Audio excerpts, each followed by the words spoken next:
Good morning. Welcome to day 8, I believe, of working on a brand new trophy truck kit for the ClickRigs store. So let me do a quick recap here. Let's jump into the overhead here. So this is the point we're at right now. And 7 days ago, we decided to build a competitor rig to the Mayday desert truck. And so that's this one. And so this one is the Thorn Buckingham desert truck. These are fictional characters in the world of Harley Dome that sort of all of the ClickRigs rigs exist in. And essentially what we're doing is we're taking all of the good ideas from the Mayday rig and we're improving upon them, primarily with an aim for both better ramp performance and improved sort of durability. So it'll survive crashes better without having components that fly apart that you have to put back together after a run. And so yesterday we pretty much nailed the cab, and so I'm pretty happy with how that turned out. Prior to that, we got the tail done. It's supported with these tail struts, which are kind of based on our flexible suspension links, and that concept turned out really well. We've got what else have we added? These link pin clips, which reinforce the flexible link connectors. We have a one-piece printed, so this whole A-arm assembly is printed as one flat piece, and then it gets folded up. And so what that does, compared to this one, it eliminates kind of a lot of these links, which are prone. They're under a lot of stress, and so those are prone to coming apart when you crash. What else have we added on this thing? Improved wheel bearing retention, especially on the axle. We switched from a small little wedge to this kind of top hat sort of style connector, which definitely gets a much better grip on the wheel. I'm trying to think what else we've added. Oh, and the recurve spring. So if you look at this one right here, these springs, typically these quarter elliptic and the butterfly springs up front, are typically, we've been printing them flat. And these will take a set over time unless you store it on a stand. But they also sort of prevent you from getting full droop. As you can see, that's kind of where full droop would be, but the spring kind of bends up. And so in an attempt to rectify that, I kind of designed this recurve spring, and these are essentially printed sideways, so we can introduce a bit of a preset curvature into it. And that has actually worked really well. So this thing maintains a nice ride height that gets full droop, and they kind of bend in an interesting pattern. Like the curve doesn't completely flatten out. It sort of forces a lot of the springiness to occur right in there. And that actually has been working really well. It holds its ride height much better. Still recommended to store it on a stand, but it allows you to have a much softer spring while still maintaining the ride height compared to these. And so that's kind of nice. And then I guess the other thing we designed was this stand. So kind of a display stand and a stand so that when you're storing it, all the load is off the suspension so that the springs don't take a set. And if your springs have taken a set, you can fix that. You just need to store it on a stand or store it in a way where there's no load on them. And after a couple hours, they'll return to normal. But yeah, so that's where we're at. And that kind of sits there like that. But we're actually going to be working on this. So today we're going to knock out another major component, which is the hood. And so again, we'll kind of do a little compare and contrast. The Mayday hood, which looks like this, it's actually a 3-piece hood, 5 if you count the little connectors. And so these are kind of, these are separate components, and they all kind of snap together. And that was done so that we could print them flat and kind of have a little bit of a raised edge without needing any supports. And that works pretty well. It's a little bit limiting in kind of some of the shapes you can do. And this 3-piece hood is quite prone to kind of flying apart, which in some ways is nice because it realistically sort of simulates what happens to actual trophy truck fenders and hoods when they crash or hit things.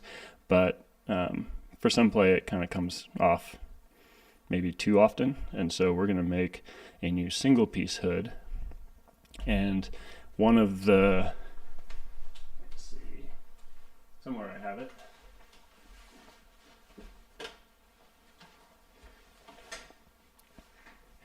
For the Earl Motors Baja Race Commando kit, I tried something new, and basically we're going to print these hoods vertically. And so this is kind of the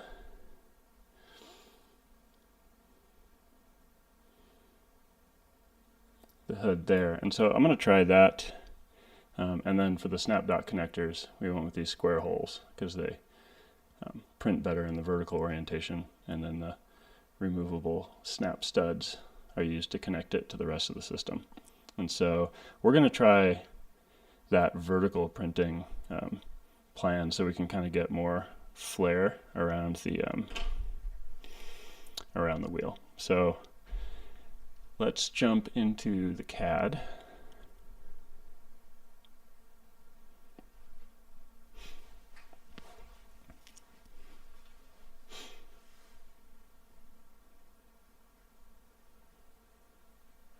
Okay, so this is kind of our assembly. I've roughly positioned the front suspension in what is roughly our full bump configuration, and then gone ahead and created a new part studio in context just so we can kind of get a rough idea.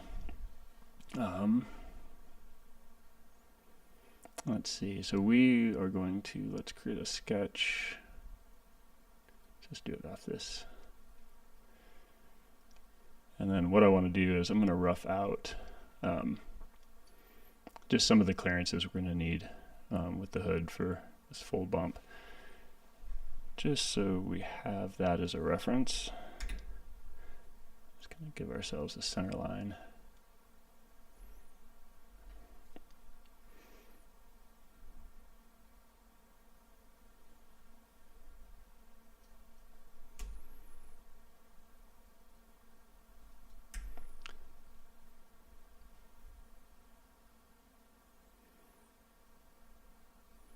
I'm actually gonna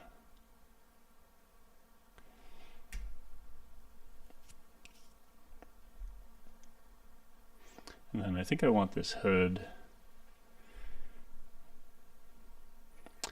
to kind of from the top just come out pretty much straight off this section of the cab, and then we'll give it a little bit of kind of flare around that way, and then a flare up to accommodate these A-arms. But I think we'll work off this width here.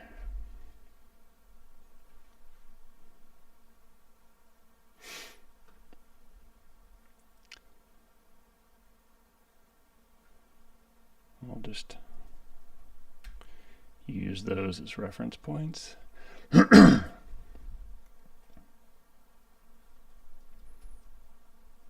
use that as a reference point.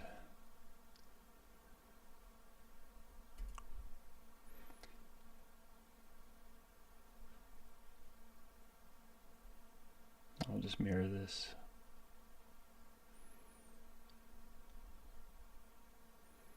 Perfect. All right, so that kind of gives us some, and then let's pick up that point too. So what we're going to do, I might just start, there are a number of different ways you can kind of tackle these. I might start by just doing a rectangular extrusion out, and it's going to interfere, and then we'll just we'll get the flat sort of rectangular part sorted out, and then we'll add in some flares to be able to accommodate these A-arms in the full bump position. Let's just rename this. Actually, let's call it full bump reference sketch.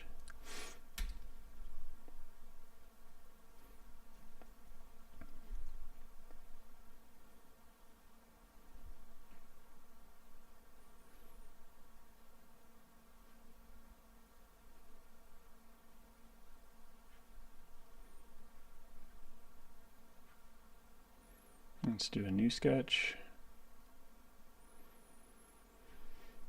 And I'm just going to do, we're going to start really simple. And we're going to extrude that out. So let me jump back into here. You know, we're roughly on this one. So we just want to match that, which I think should be 10. Yeah, so 49.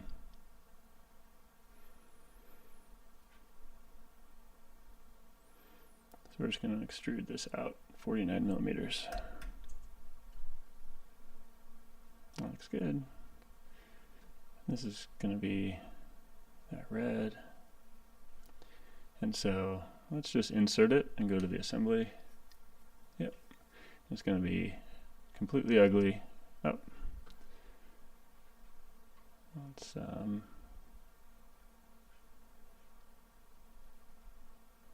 flip that. All right. I think we're done. I think it's ready to go. All right. Well, it gives us something to work with here. So I think the first thing I want to do, excuse me, I really like kind of what we did here with this tail section. And we've kind of got, you know, these are separate components. They snap together. I could make them touch. The parts are all accurate enough to do that, but it's nice to leave a little bit of a gap. So everything's kind of designed with just a little bit of clearance to make the parts, you know, easier to take apart and put together. And so, but what I like is, I like how this cab kind of flares back a little bit, and what that does, you know, is it hides that gap and kind of makes it look like one continuous piece. And so I'd kind of like to do that with the hood here, and so I'd kind of like this hood to sort of just kind of overlap this line essentially by kind of having a couple little flares that just kind of come out. And so let's start sort of with that that feature, and we'll just gonna get this kind of top profile shape roughed out, and then we'll go from there. I'm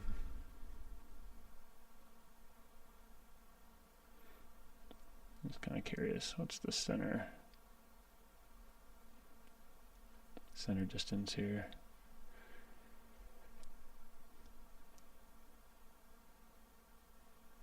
Perfect.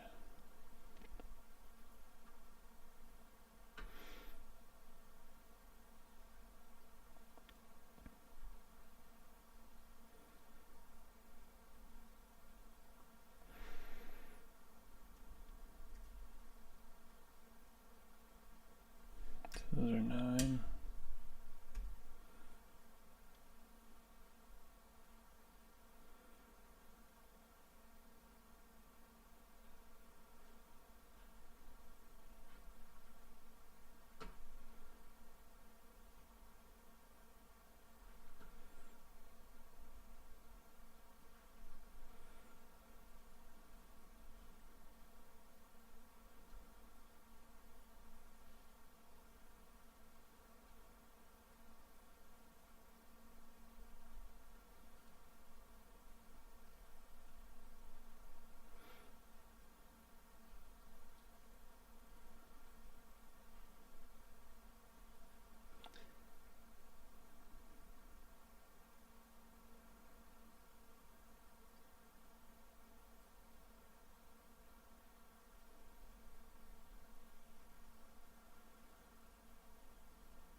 so like I said, what we're doing is we are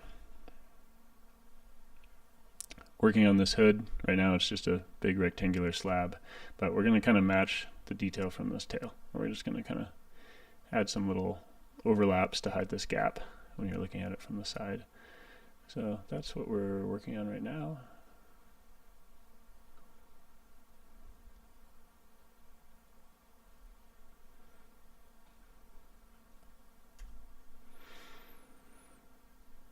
It's going to kind of add in our reference circle here.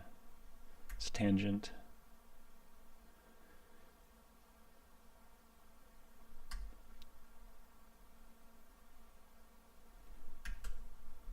That's about right where we're coming in.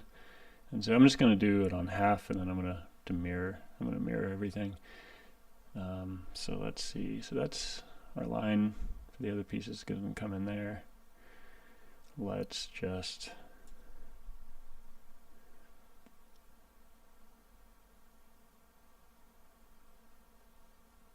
do something like this.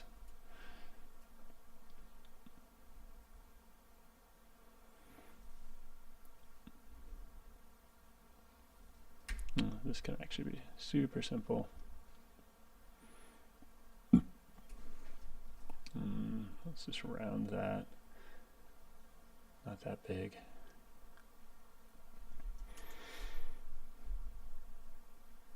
All right, let's check. We should.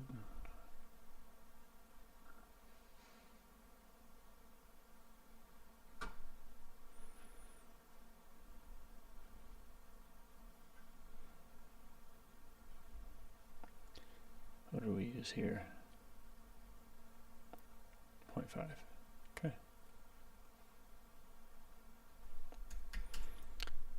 Don't want some consistency in radii is always nice. And then let's just kind of figure out roughly where we want that. This is a little tiny detail, but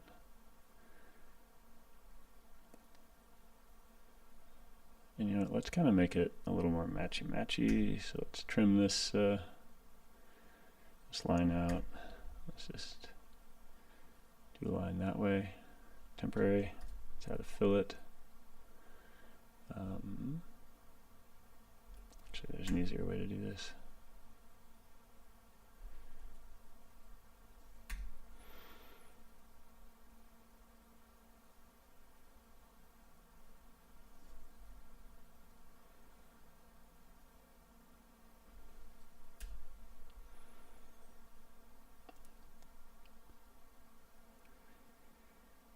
That'll maintain kind of our gap, but let us, and if we make that tangent, it should fully define it.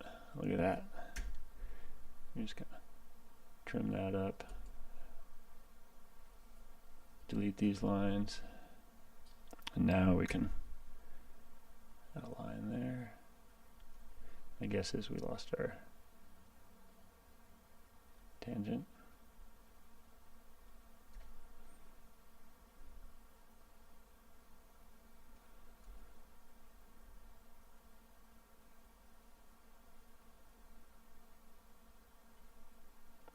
There we go. I think just something like that is good. Like I said, it's a little tiny detail.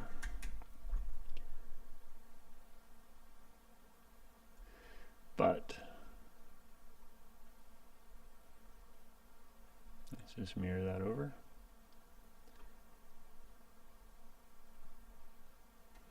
And let's just add it. I'll go up to face.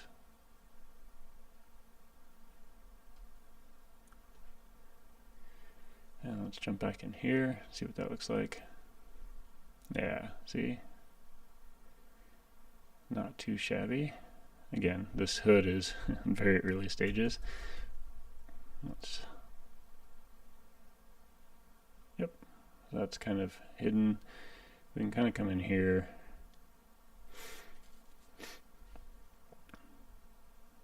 Just look at the reveal.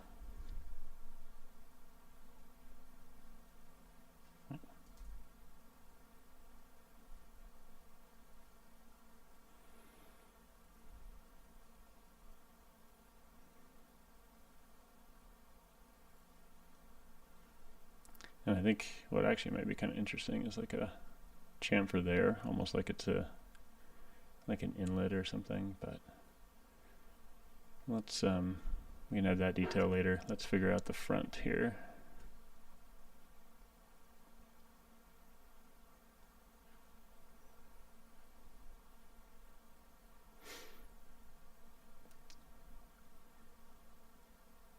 And like I said, this will get a little bit rounded out, kind of like right around there, and then obviously flared up so we can accommodate. I think at least probably flare out to like here, so we can kind of accommodate those A-arms. But right now what I kind of want to figure out is what are we going to do on the front, because I can kind of bring this down, and there'll probably be a separate little snap-on grill piece.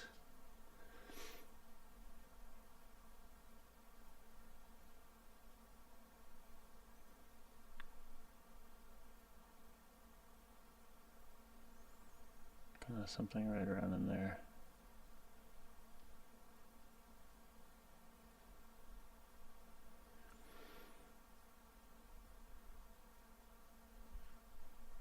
Yeah, let's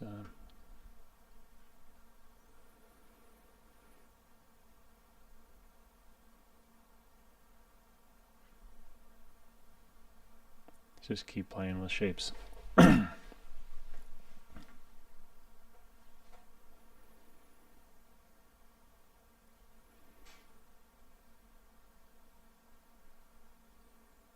I almost feel a little bit like we might want to start maybe just adding some of these in to kind of see.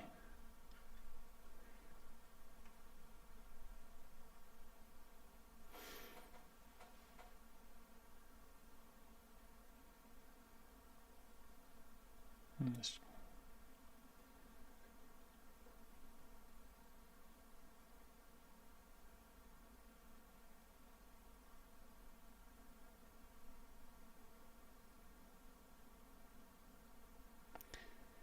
maybe this tapers slightly. How does that look with the tail?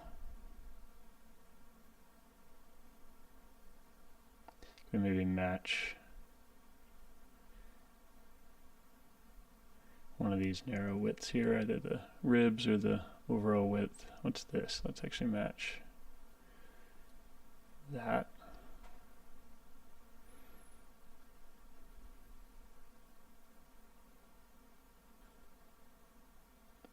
Roughly 28.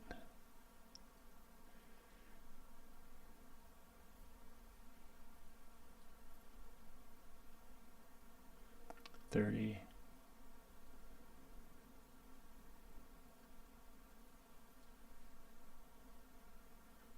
It's like somewhere between 24 and 30. I think we're going to match. So let's jump back into the hood.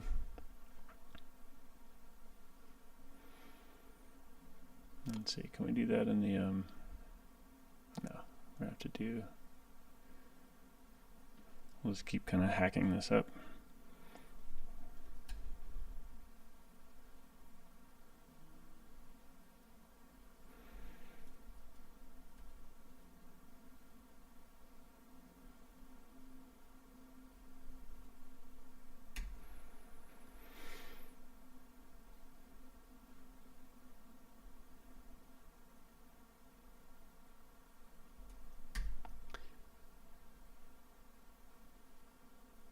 So 24 might be too narrow.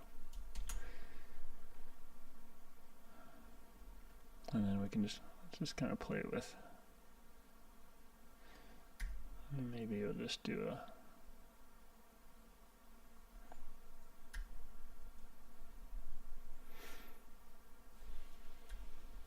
again, we're just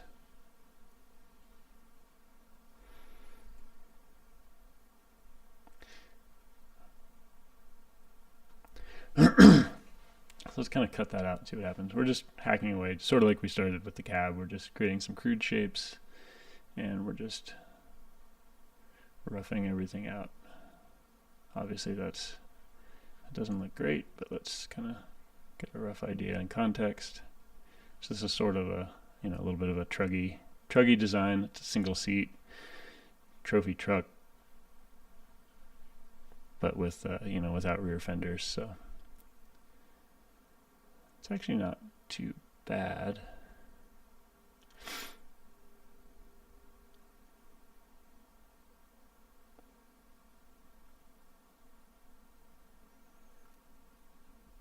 Be interesting to see kind of what the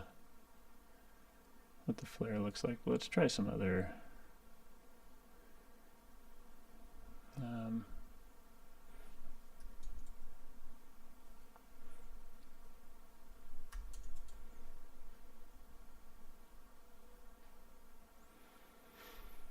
in some ways I kind of like that better.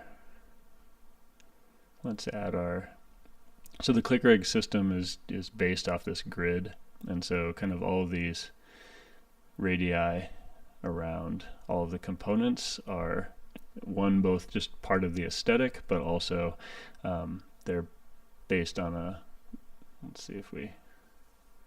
on sort of a grid pattern that's very specific. And what that does is it means if you design everything to this grid pattern, all of the components can interchange and they won't interfere with one another.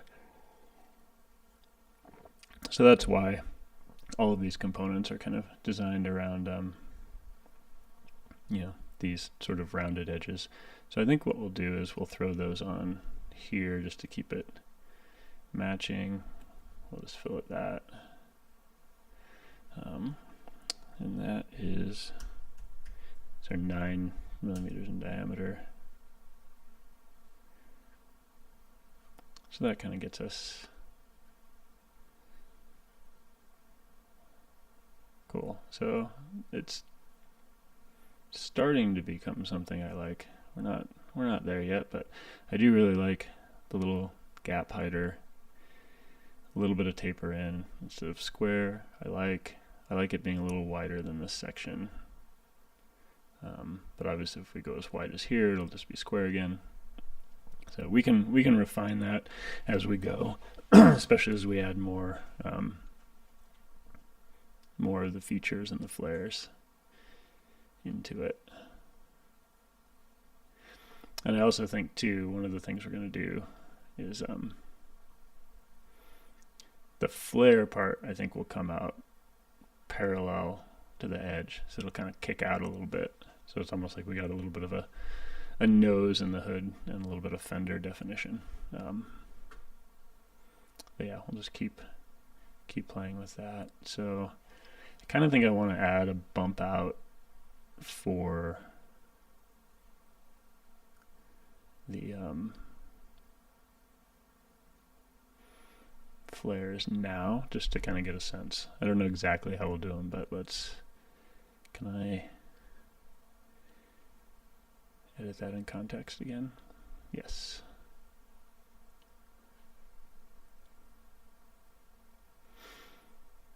So let's do a new sketch. And then again, I'm not exactly sure the best way to do this. I maybe what I might draw is kind of the top profile of the fender, and so I kind of think that fender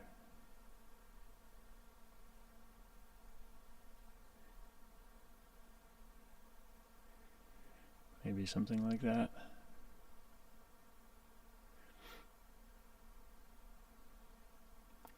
And I do kind of I've always liked the looks of kind of the classic rally style fenders where they're just this angular bolt-on thing that just gets glommed onto the side of like a regular car body. So I'm not super worried about doing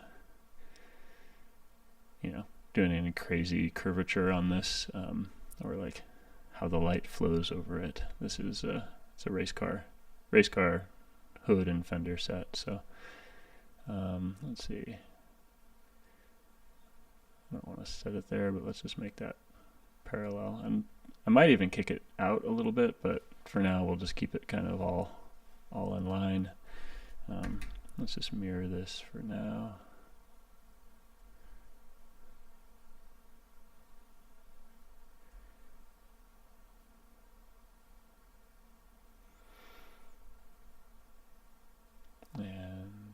let's add it.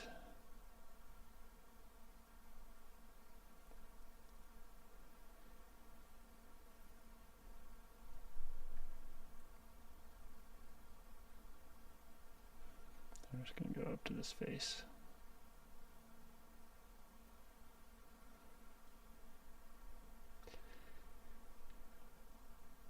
But let me just go a second direction. Let me just go up like 1 just to kind of give a little bit of definition so I can see it.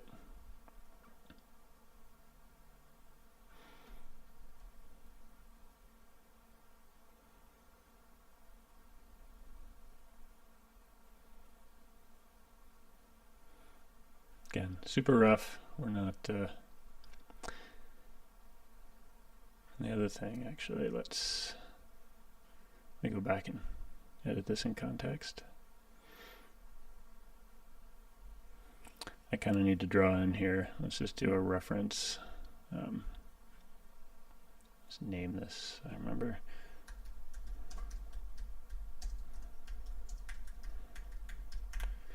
Call it the full bump top reference, and I just kind of want to pick up the points. Basically, where do these pass through? Because I think it could kind of be.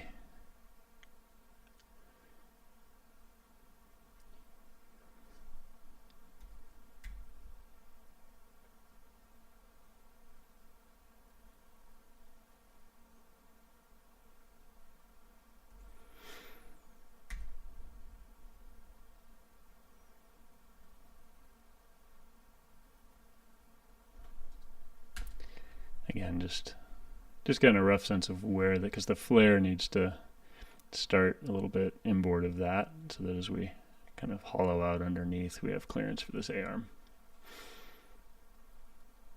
That's all we're doing there. Excellent. Okay. Oh, hold on a real second. I'll be right back.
All right, we're back. So let's working on this hood, just kind of getting a rough sense there. Let's jump back into the hood only.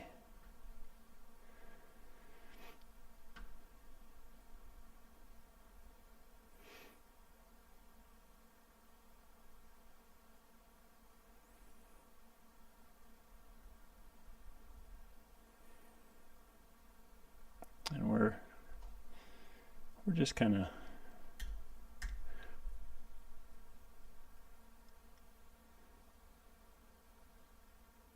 maybe we do something kind of like that. We're just roughing out some of the shapes, kind of getting a sense of aesthetically what works and what doesn't.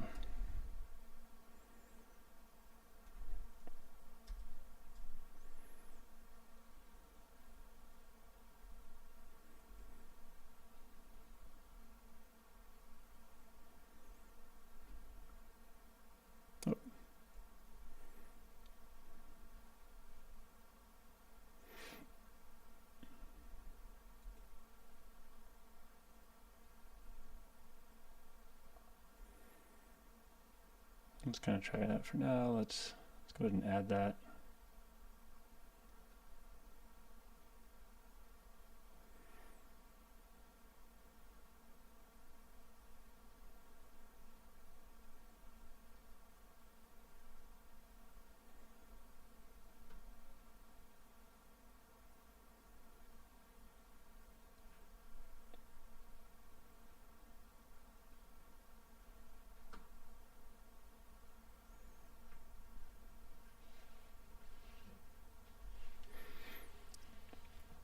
Not a huge fan of it, but again, these are going to be flared up too, but I think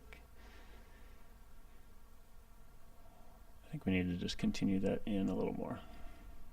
So let's go back to that one.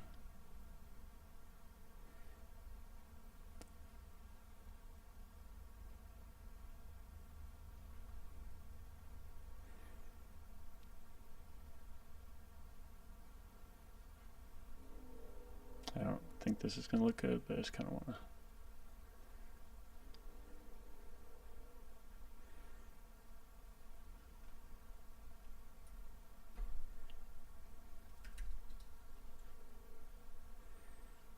Get a rough idea here.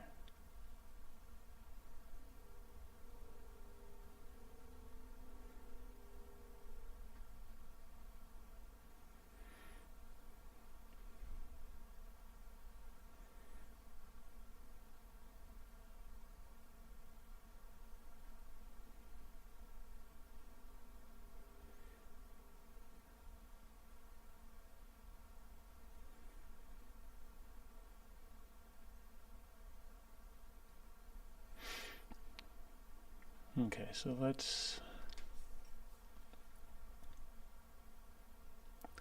go back and edit this in context and drag these up just to get the height.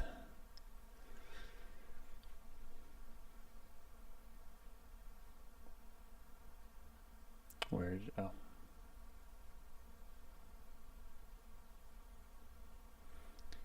So what I'm going to do is I'm just going to move these faces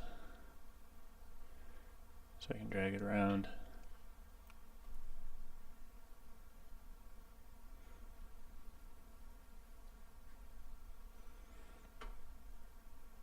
And kind of get a sense of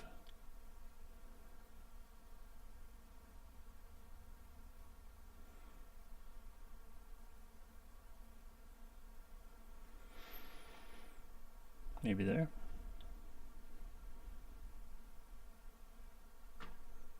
I'm starting to get something.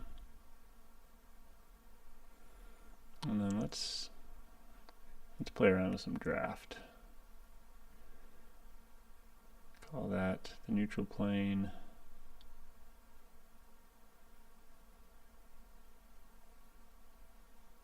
Let's do like 35 or something.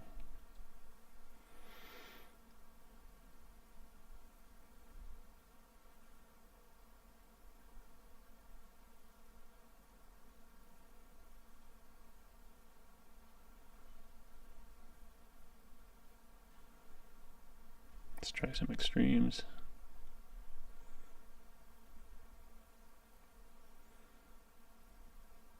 That's kind of cool.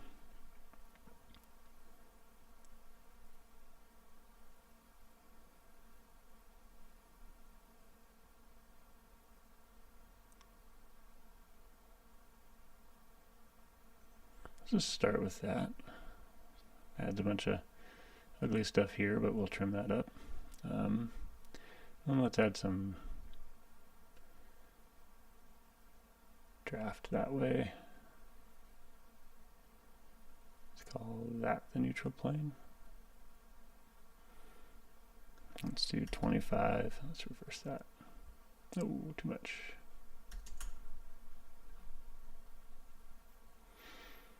Let's kind of look at this from the front. So we're kind of, you can see we're just kind of sort of roughing this out in facets, and that'll at least give us some basic shapes to play with. Let's just keep trying. I'd like it if it kind of didn't obscure the window.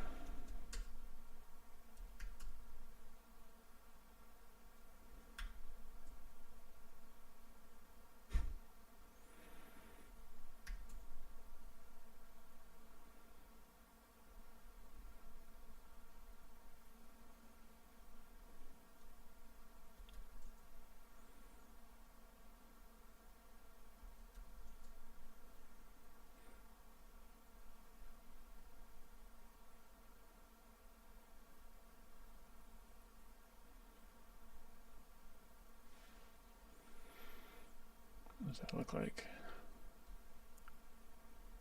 Okay, gives us something here.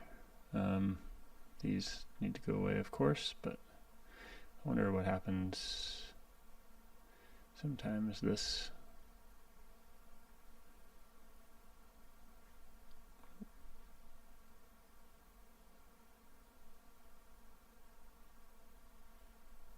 Nope, sometimes you get lucky.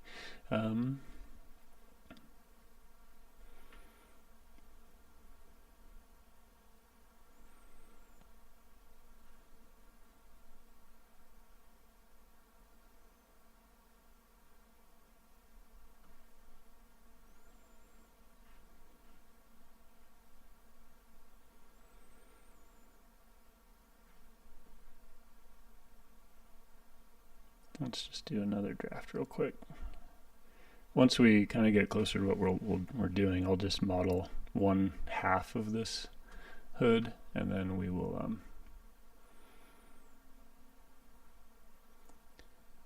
mirror it to the, just to ensure that everything's symmetric. It makes it a little easier to work with, but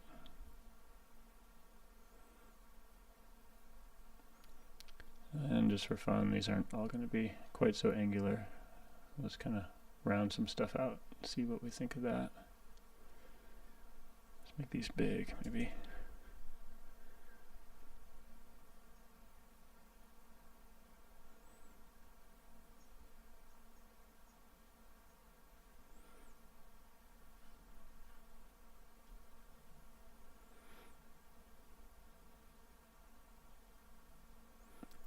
And then I think once we have kind of what we like with the flare, I'm going to just bring out a little bit of a radius there.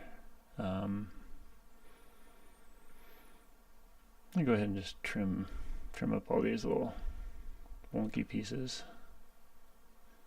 Let's do a new sketch.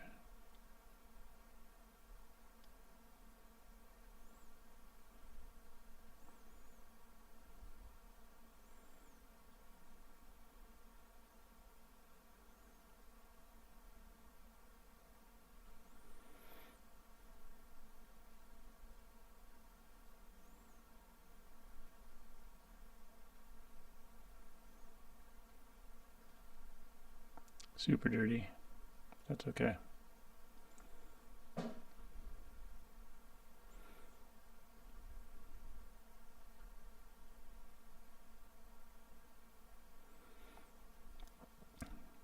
Some of these components don't need to be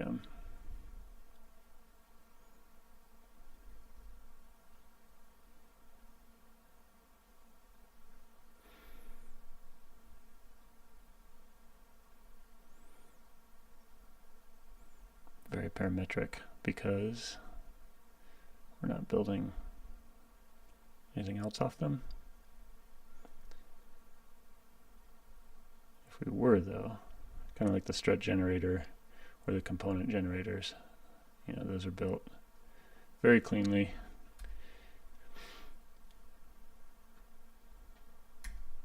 Let's just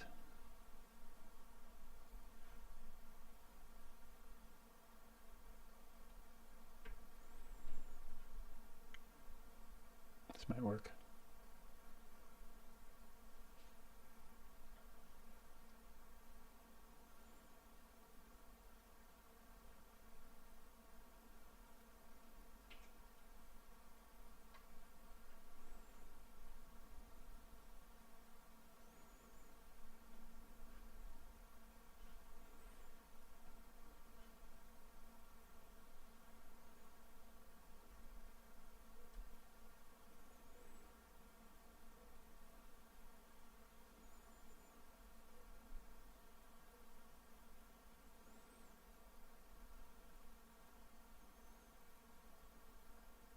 We also have to keep in mind that this thing has to be printable, and we're probably going to put this face right here on the build plate and print it vertically, I believe. So some of these things will be interesting.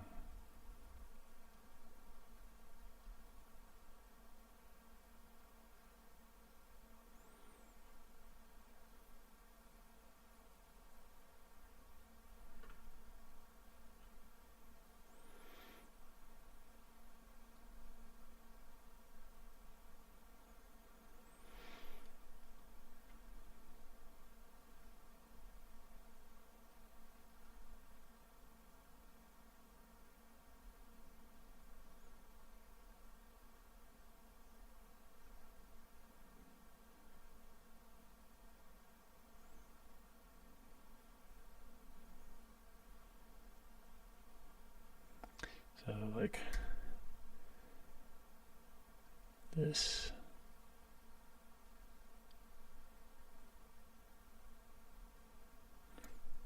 I need to be 45.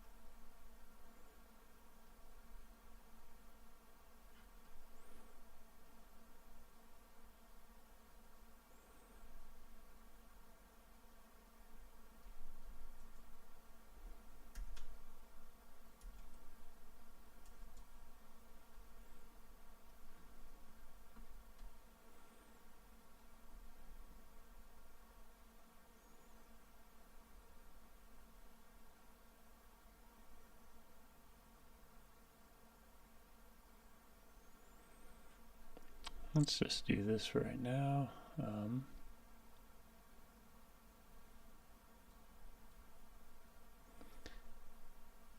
of want to see what it looks like.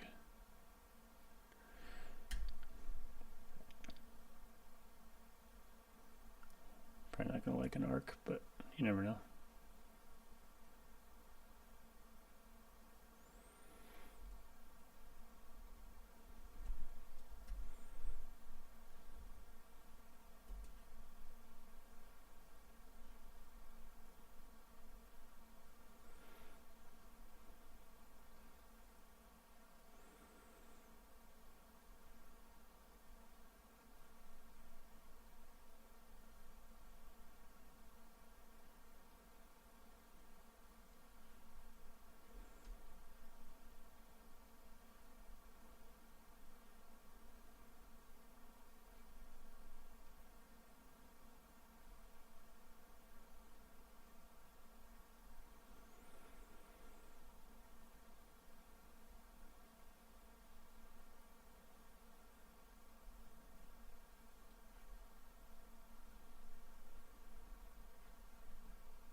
So we're getting there, slowly but surely.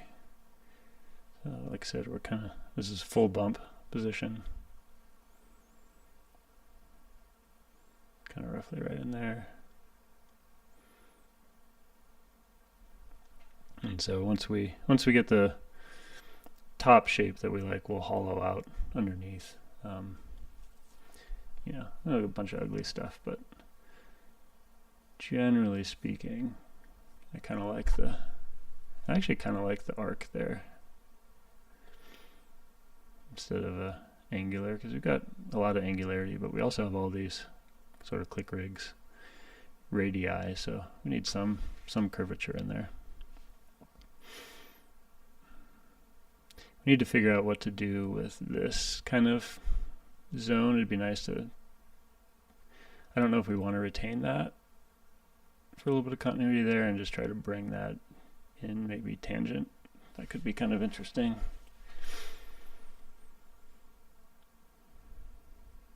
I'm liking this tail swoop still.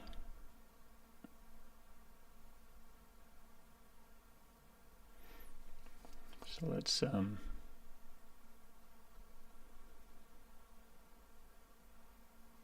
kind of maybe figure out something there.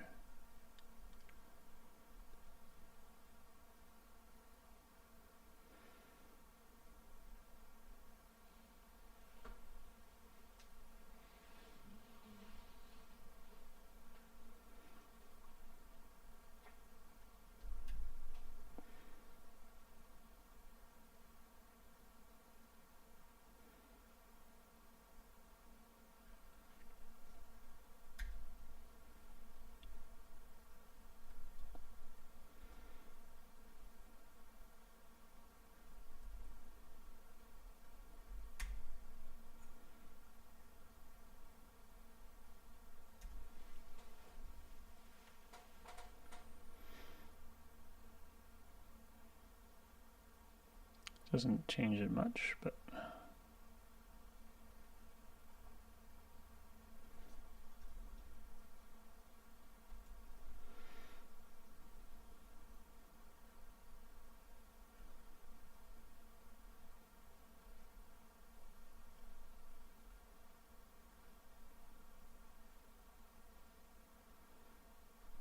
just broke everything.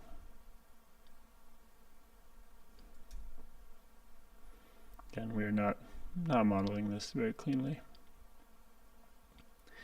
But I wonder what happens if we just move this.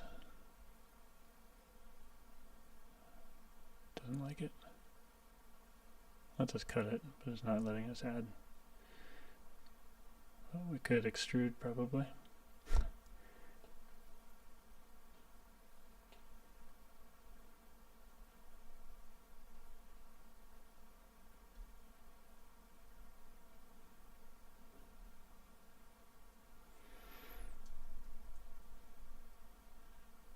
That was weird. Didn't like it.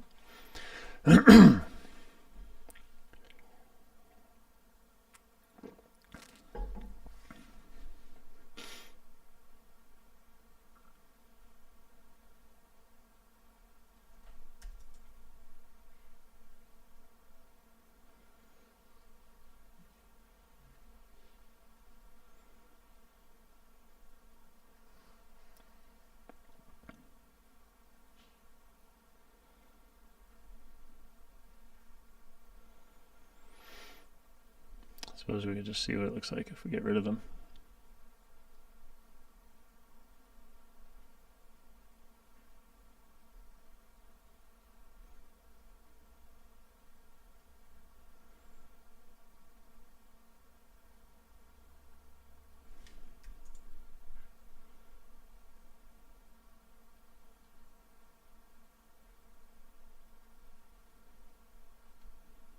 Okay, that's a little better.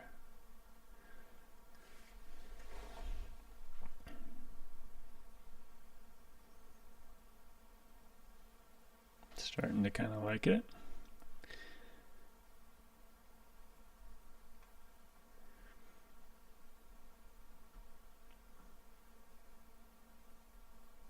I am definitely, this is probably obvious, not a bodywork pro, but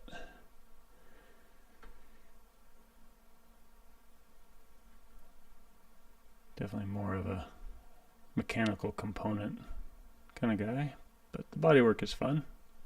We're gonna be doing a lot of it, so I'll probably get better at it. But I do sort of like what we're going on about here. The problem is that is not going to be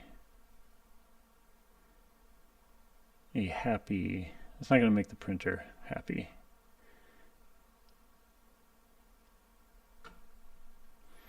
So let's jump back in. Let's just make this small. What happens there?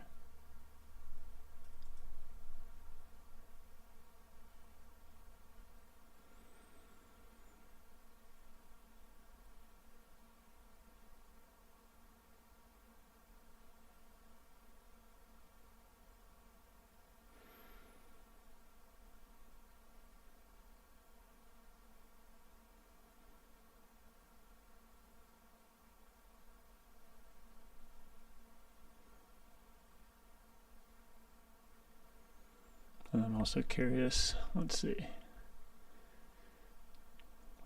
if we, if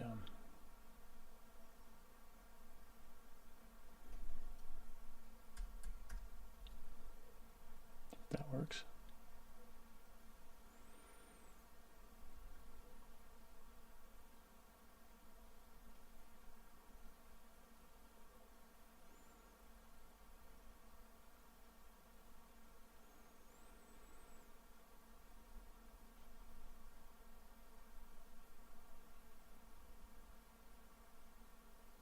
We're not ready to shell this yet. I just kind of wanted to get a rough sense of where we're at.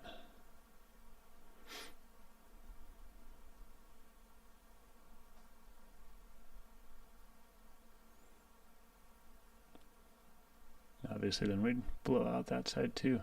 What I might want to do is just kind of, maybe we'll do that and then get something printing just to kind of get a sense of how that's going to print, because as usual, the ClickRigs manufacturing rules are 2 materials, TPU and Polymaker Pro, occasionally ASA, and no supports. Everything needs to, all of this stuff prints with no supports. So and I think these are not, it's not gonna like it, but we're gonna see.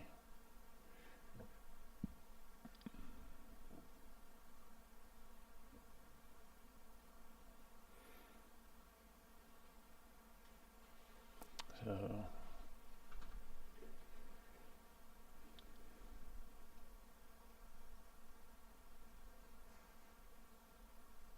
it's kind of cool.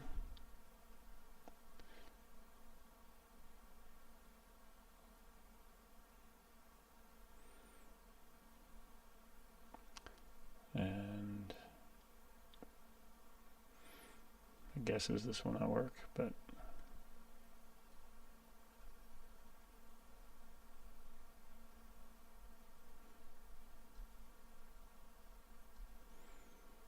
nope. What I essentially just want to do is remove all of that.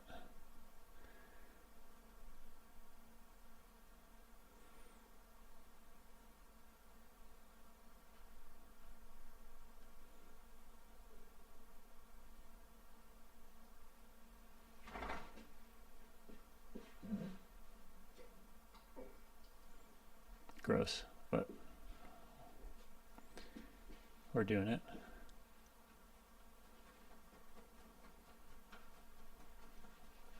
Can I move this face down to here? No.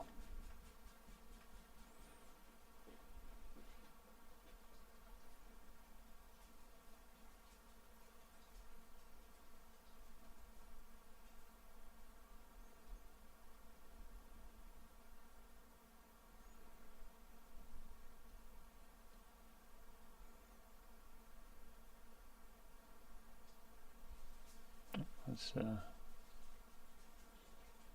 jump back here and let's do that for this one.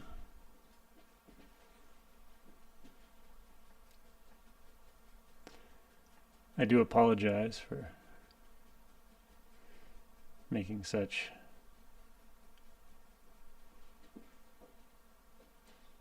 terrible sins against CAD, but again, we're just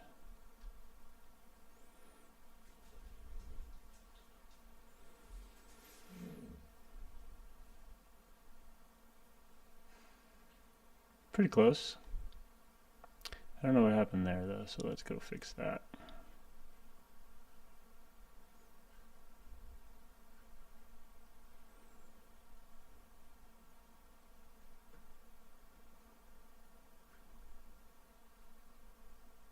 I guess we need to do a separate move face.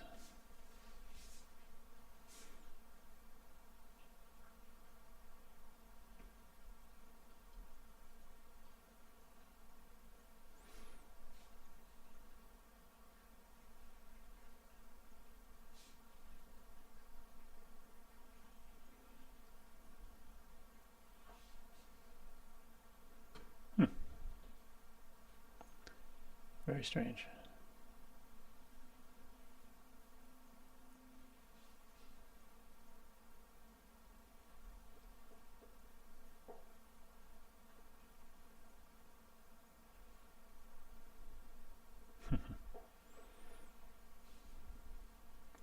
All right, well, let's just do it the easy way. And we're going to split this.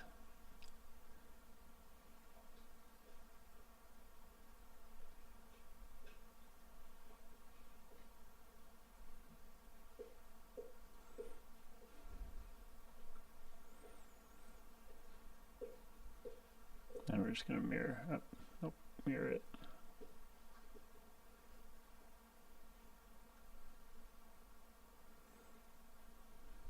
Easy.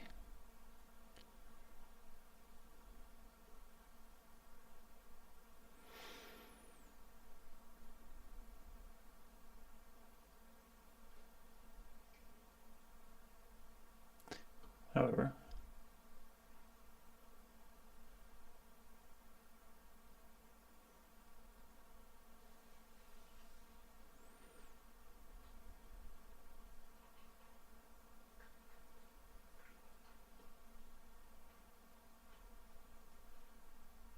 helps if we pick the right one.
Okay, so again, this is nowhere close to finished, but I am kind of, before we get too far, kind of curious to see what this looks like in the slicer.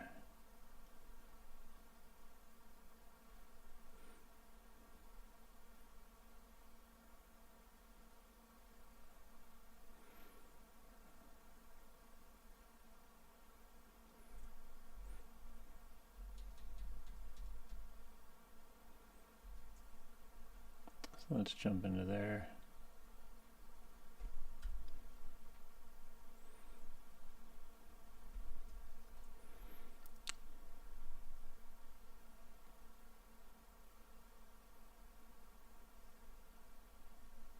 Let's see, what is the slicer? It's always fun. What does the slicer think?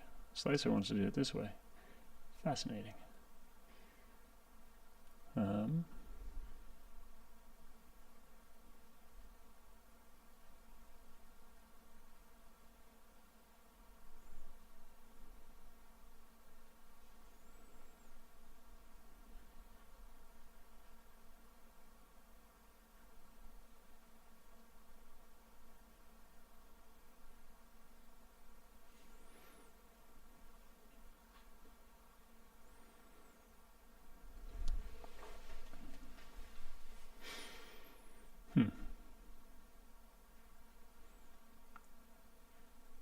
I'm also curious, what happens if we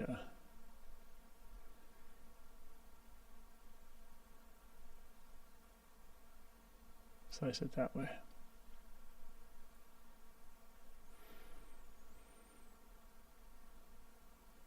Doesn't really seem to complain.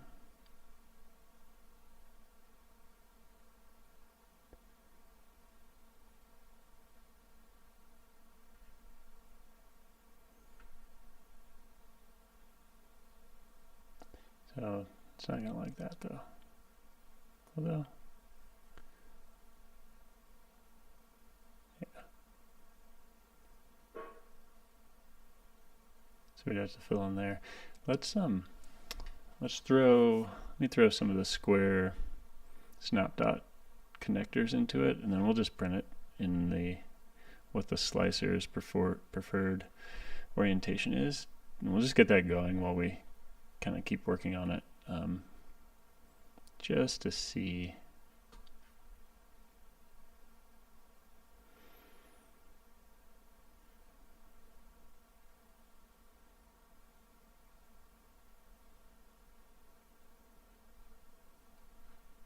So let me jump back and let's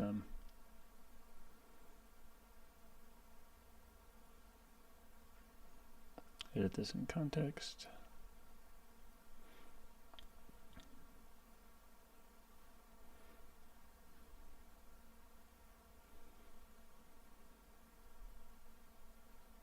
Let's do a new sketch.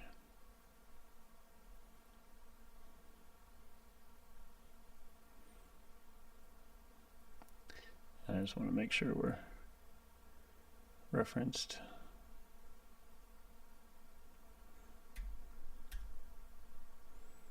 Pick up these two just in case, because we'll probably want to add those back in.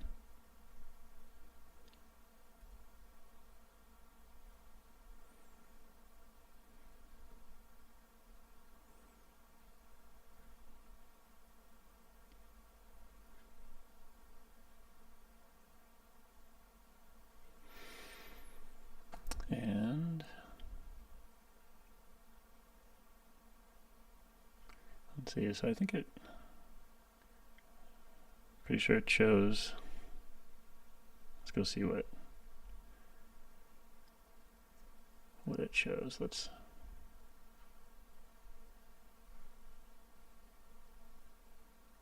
to do its auto thing. Yeah, so it's choosing that. So I'm going to want my squares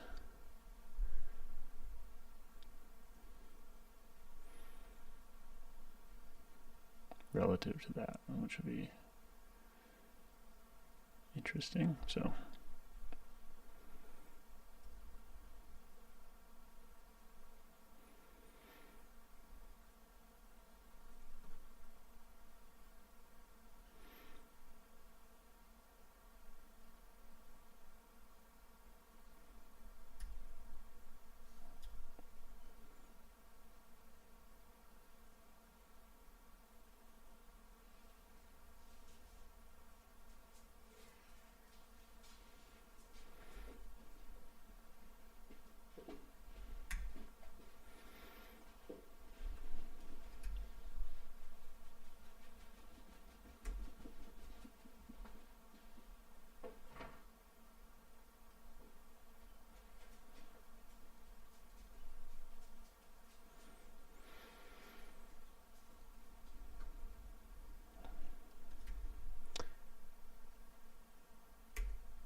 let's see, I don't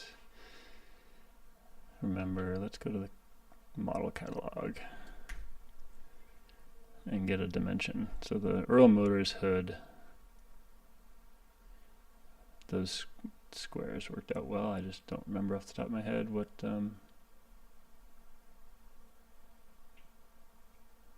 size we made them.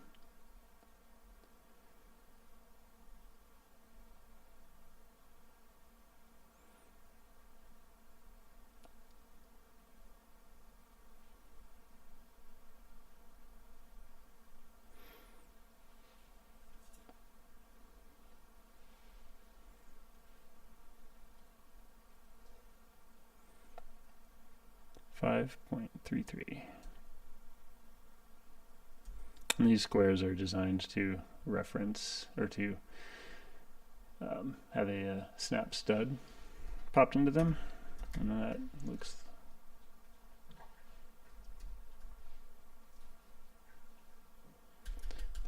like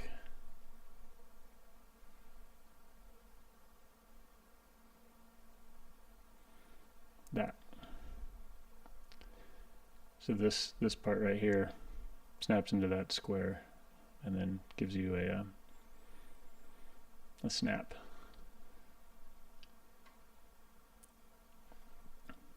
So we can just dimension this.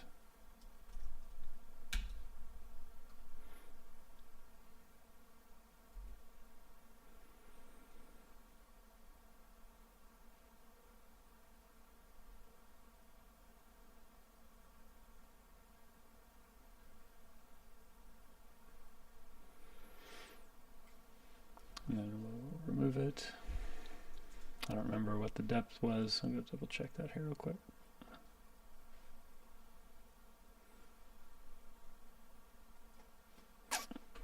Let's I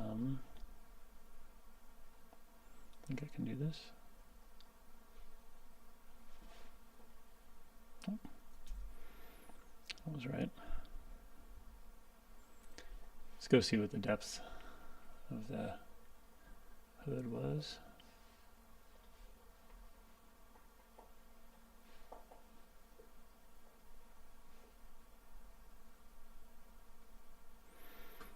.8.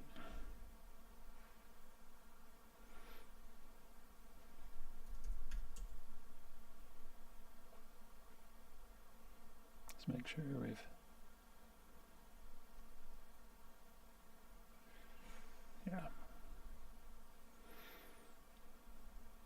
okay.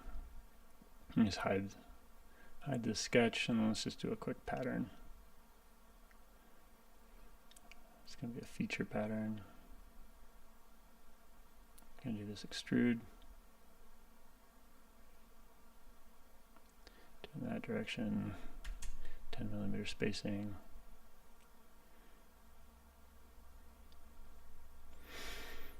Five, I believe.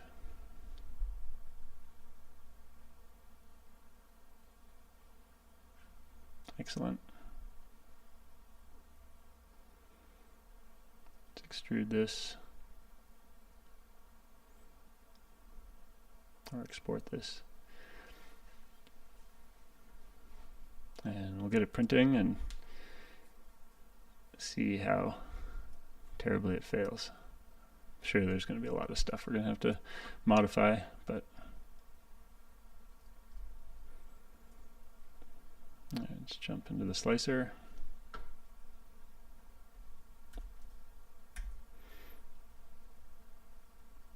See if it still likes it.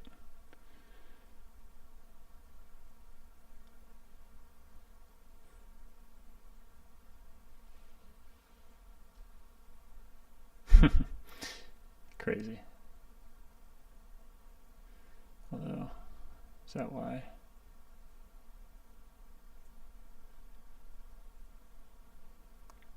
That's because I'm dumb. Okay, so we're gonna reorient those.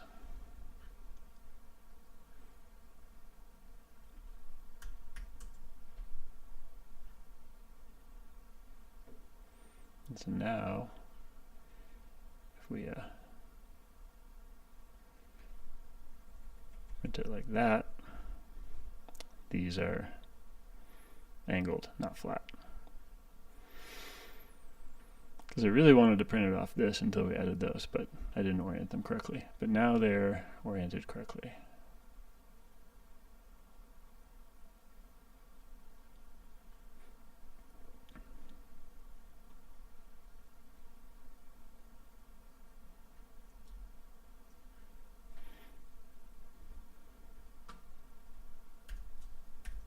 Let's see if it puts it back to its preferred orientation.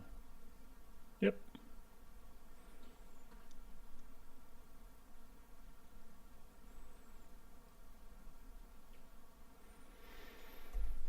I'd love to be able to do it without the brim, but we're going to let it have its brim for now. And probably what I'll do is, if we end up holding this print orientation, I'll just make that large enough so that we can do it without a brim and do some tests. But because brims count as support because they always leave a little bit of flashing. But this is just a test, a rough test piece just to see if the whole concept works.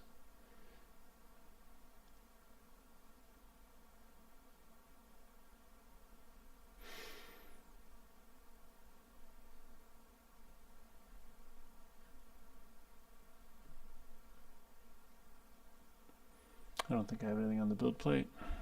Cool. All right, so that is printing.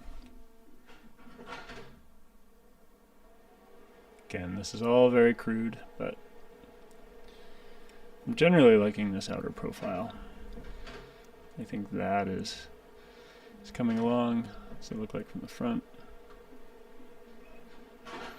Kind of do something there, and then what we'll do is we'll throw a couple of snap dot.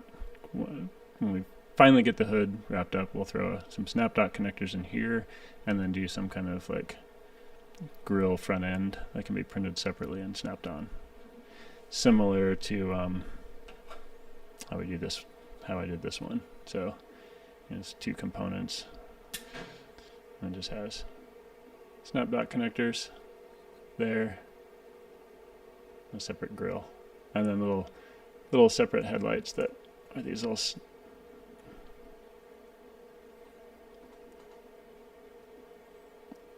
just kind of snap in little pieces. And then same, you can kind of see, because this prints vertically like that, so we have these square holes that the little snap dot connectors can plug into.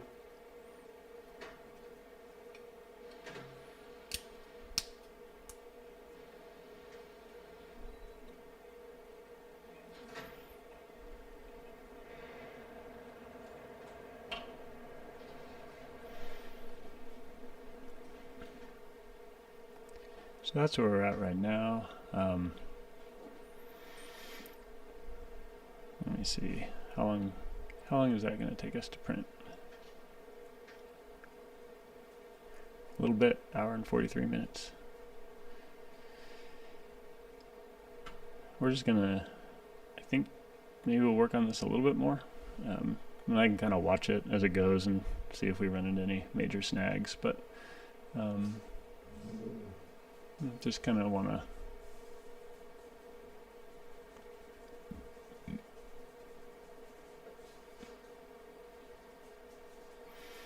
that's something else to check. So I would like to have this hood connect with more than just the center rib. That's why we threw in these two snap dot locations. And so what we'll probably do once we get this more finalized,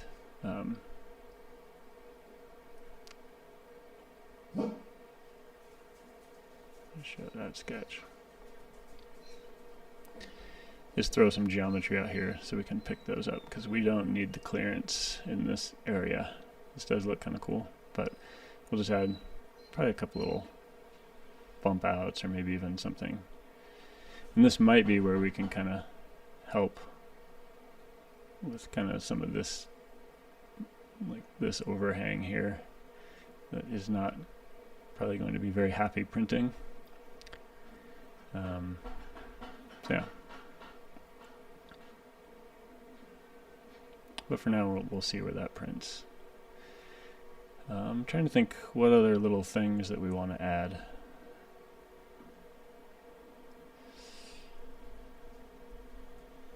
Yeah, let's jump to the outliner here. Okay, so I made a note, just kind of in testing, the new reinforced link pin clips worked well, but I did want to make the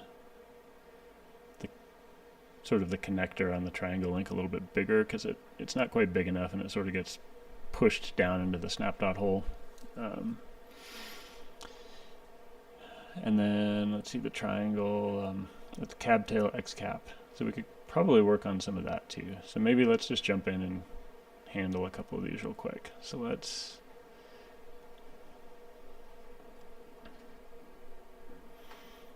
fix the triangle in cap.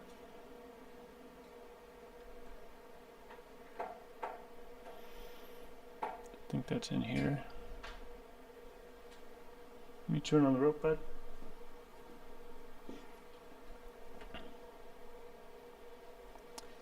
Yep.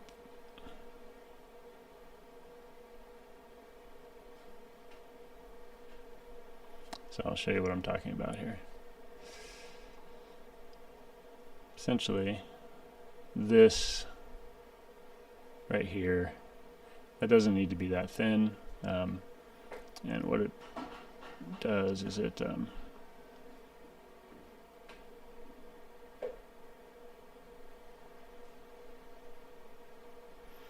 sort of gets pressed down into this hole in the axle. So really it could encompass this entire 9mm diameter. So let's jump into this sketch. And I'm pretty sure what I did was I just made it match the width of the link, which is good, but it doesn't.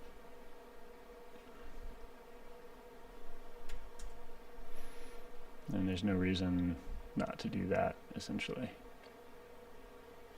And in some ways, I almost wonder if we should just do that here, too.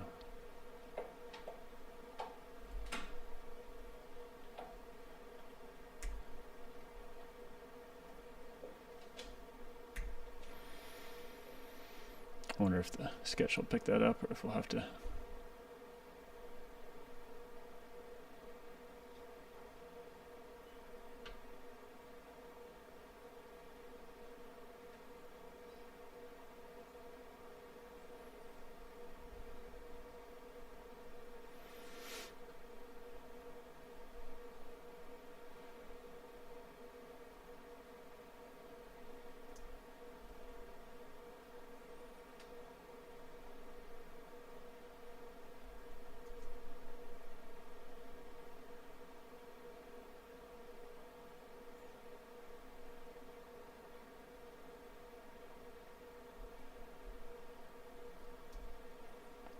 Interesting.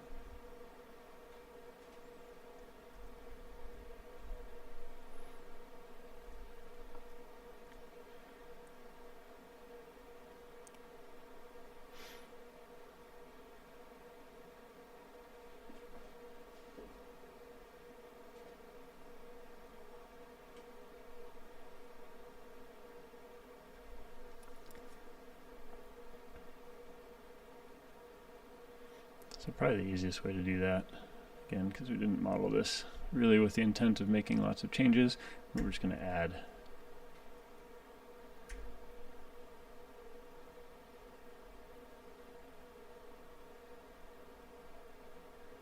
this.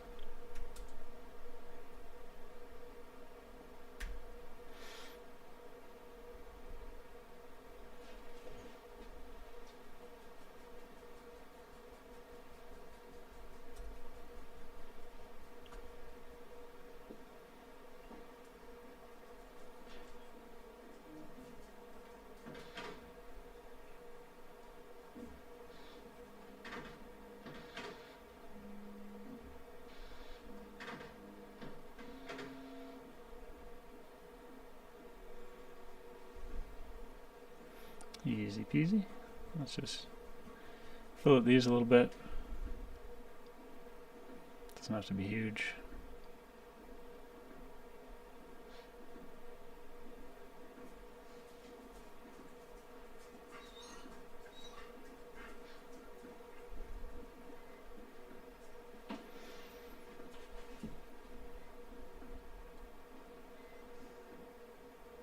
Let's see what that looks like.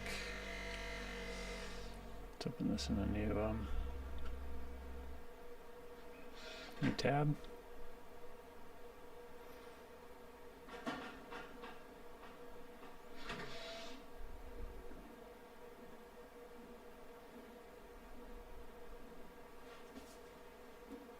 So we're going to show everything here. Got a bunch of stuff in here that's not properly linked.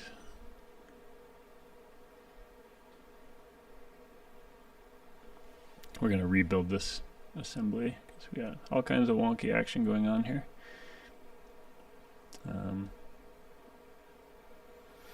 But I think that's good. I also wanted to clean up a little bit of something.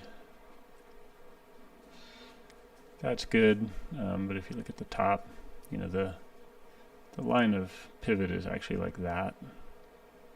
And it's probably okay, but anyway. We'll take a quick break and then we'll get back into this.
All right, we're back.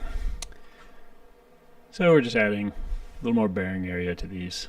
It'll essentially match the link pin. Let's see.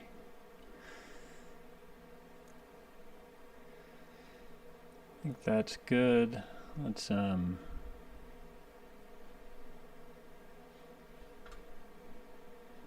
we've got the hood roughed out, at least a concept, and we're printing it just to kind of see where we land with some of the features as they are. That'll inform us a little bit about kind of what we can get away with. So waiting on that to kind of see how that prints.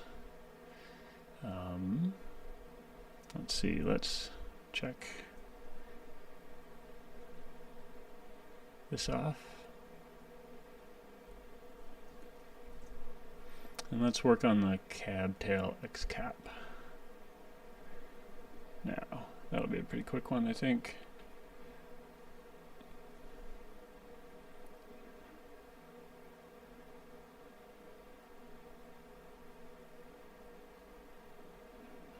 Oh. We want to keep these parts visible.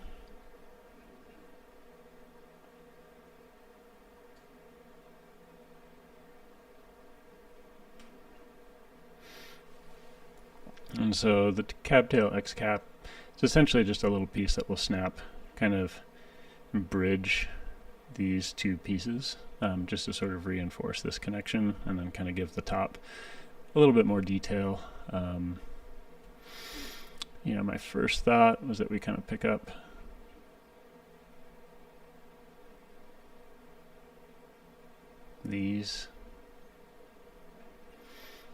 all of these connectors. And the way the ClickRigs snap dot system kind of works, no single, like just one connection is not really strong enough all on its own to do much. You know, unless it's like a link pin connector, but even then those are weak points, just like a real like rod end or something would be on a real vehicle. Which is why we needed the reinforcement clips for the really highly loaded ones.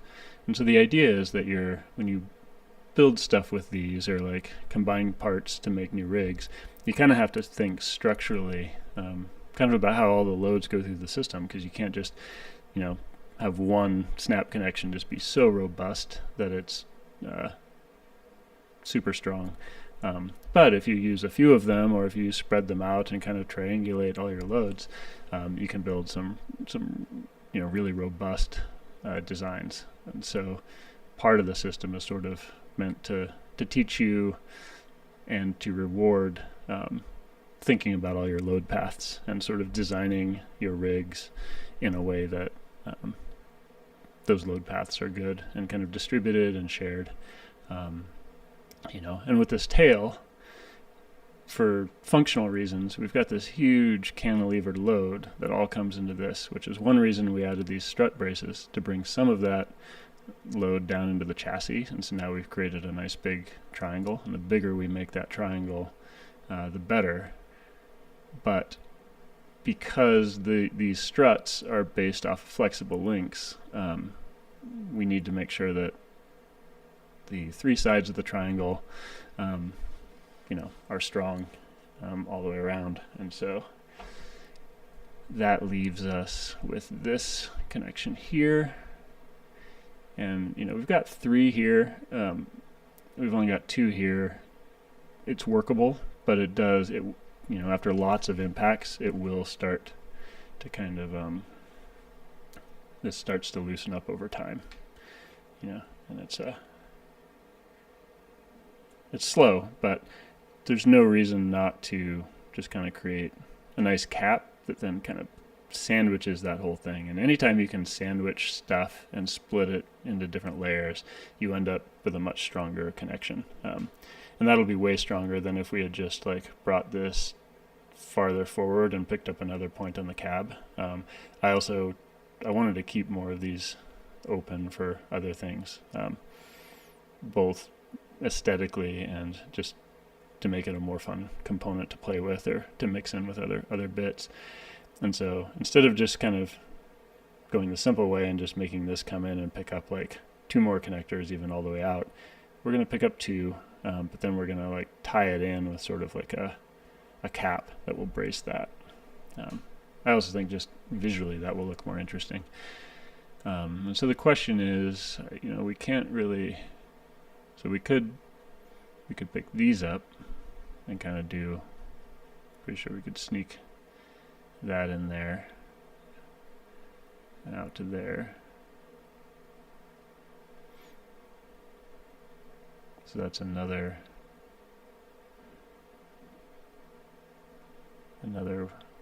way we could go. We might try a couple, so we could kind of, and then just kind of skip these. Let's try that just to see. It might look dumb kind of crossing over, or it might look kind of cool. So we're going to use a generator, so really all we need right now is just to kind of know what layout we want. So we're going to go 5 and then 3, 1 in. Let's go to the component generator. Actually, we've already got one of those in, so let's go in here.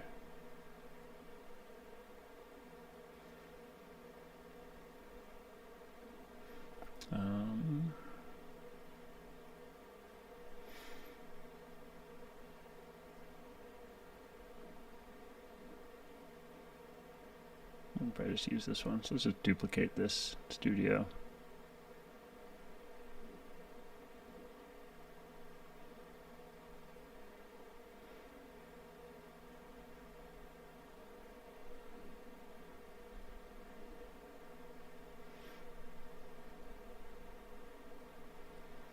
Let's rename this.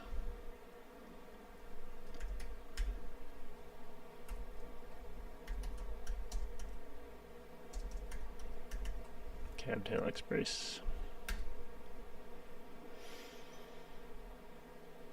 And we'll just jump into the sketches, get our layout pattern, and jump into our connector layout. And we'll just start from scratch.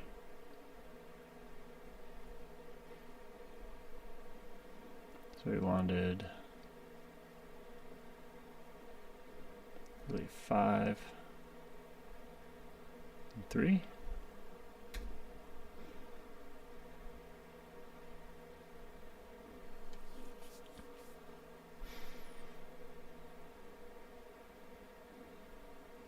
And so if we're going, this is a cap, so we can kind of do a little more, but if we were going to adhere, if this was like a connector or something that needed to maintain absolute compatibility with any other connector or chassis part, we would kind of do it like this, and that would ensure that this part would clear any other part. However, this is a cap, so we have a little more aesthetic consideration, so we can kind of do, I think the thought was we would do kind of like that.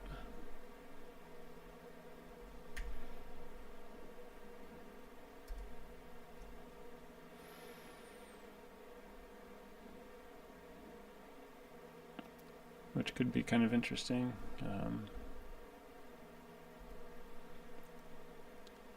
Let's just kind of finish that idea.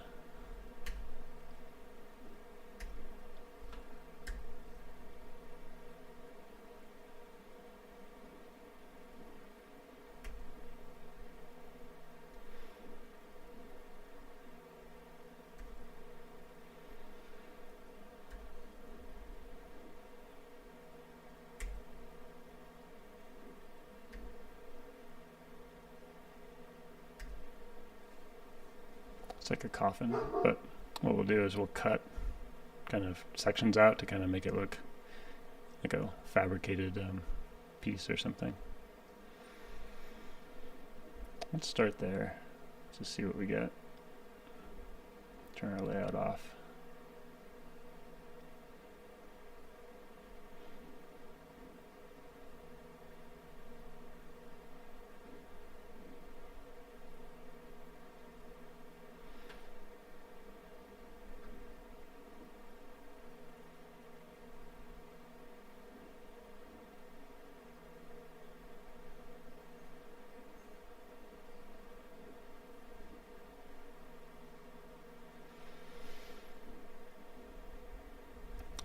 this. Use our variables. Snap height.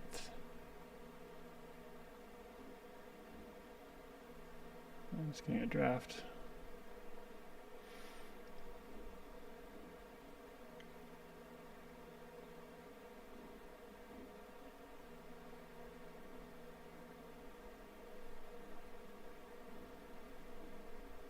These all get a fillet.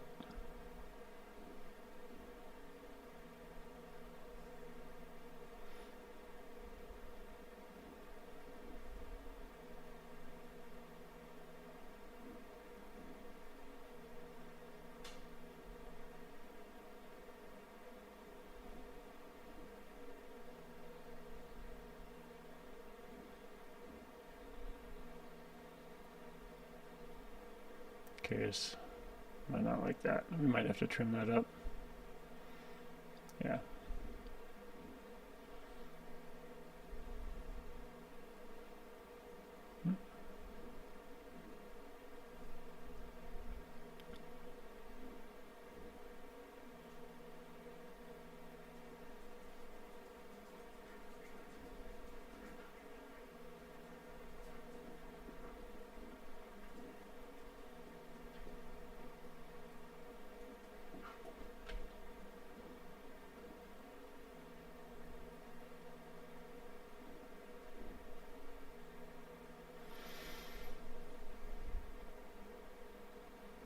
There we go.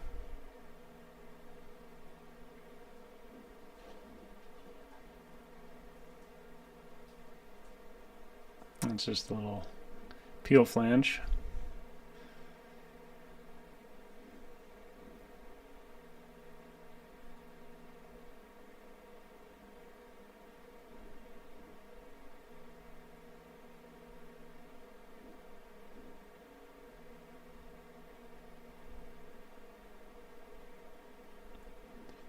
We'll clean up for the snap.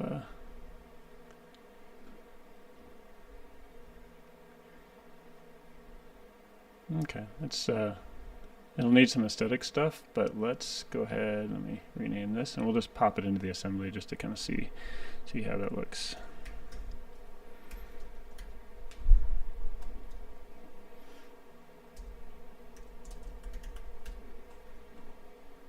Let's jump in there. Let's insert that component.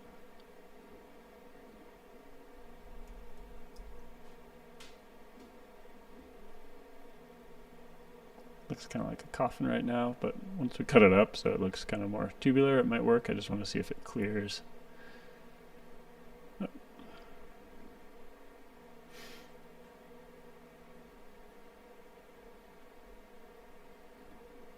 I also, before I do that, I'm going to make sure.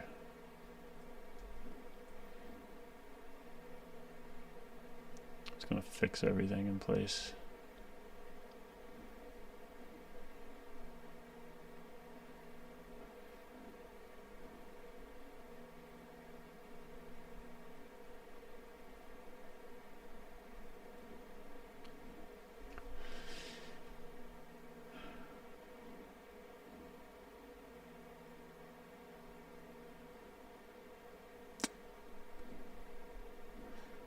Not quite right.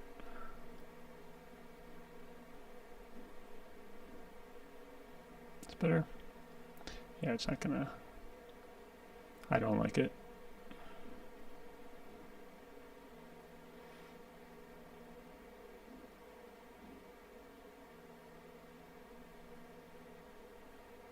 We could try moving it one more, but I'm thinking.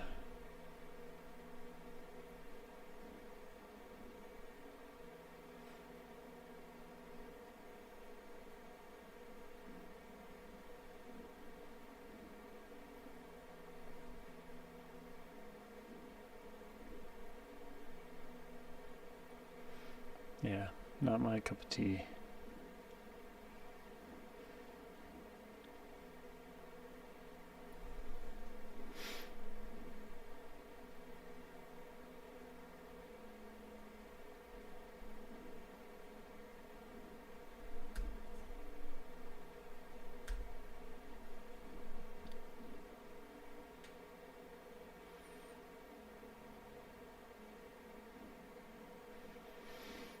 It really doesn't need to come in here either.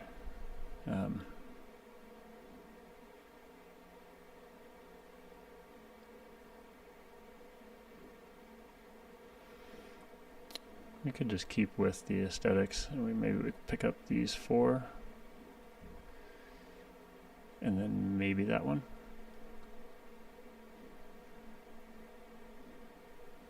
All right, back at it.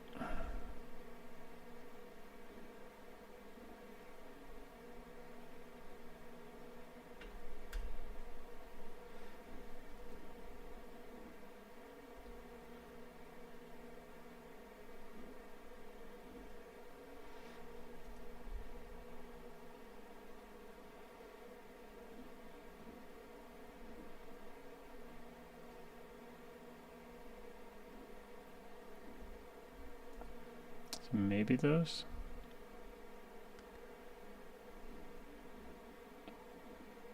Let's try that. And let's just keep to the standard setup. See how that goes.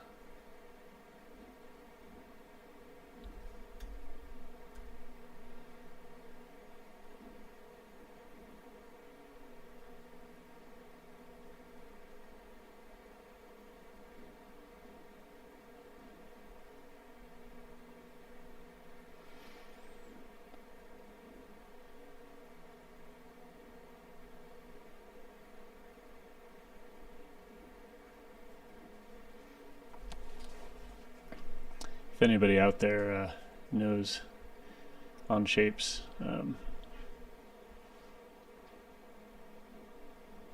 feature script well, I feel like this is probably a good use. At some point I'll jump into it, kind of automate some of these generators.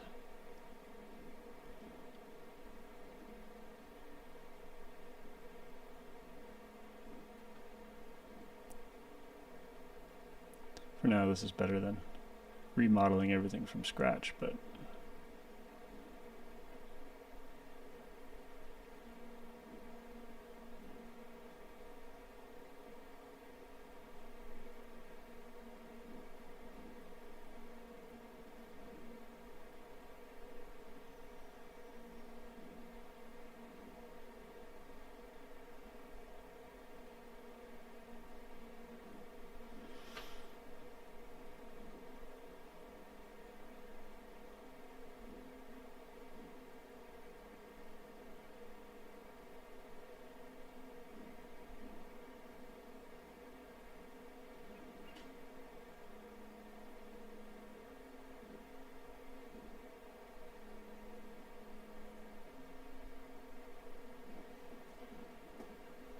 that's good enough for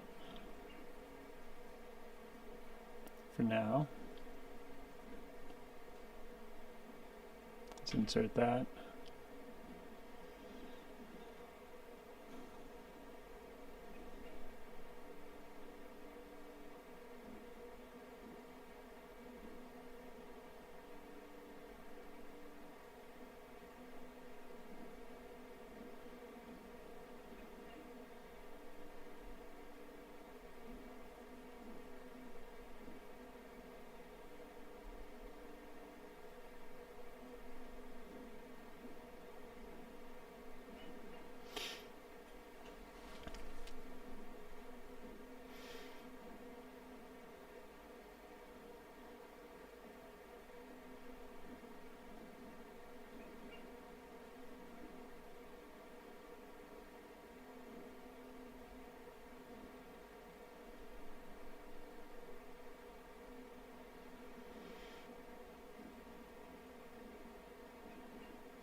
I actually kind of think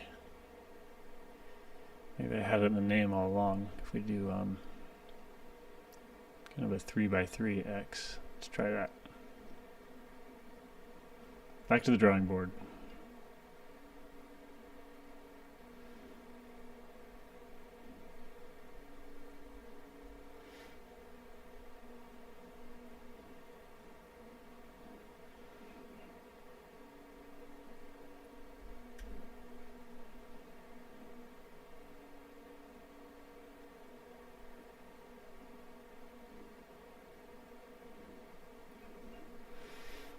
Curious if this will work.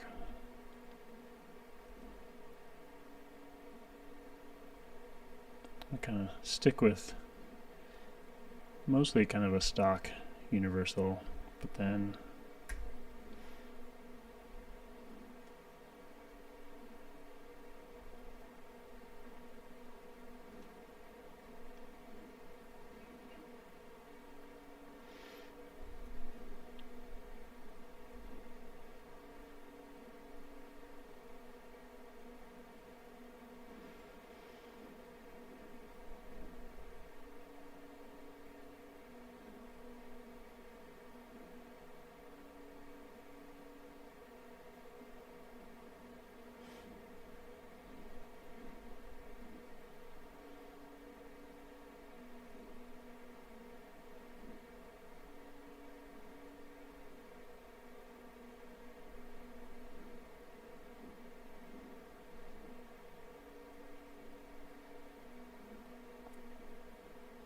I think this might be a better direction, but let's I'll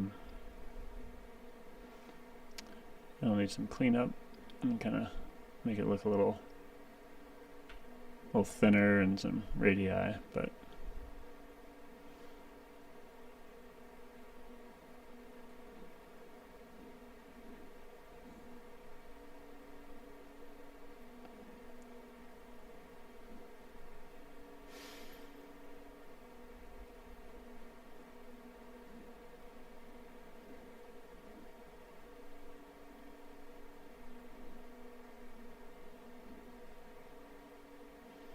so let's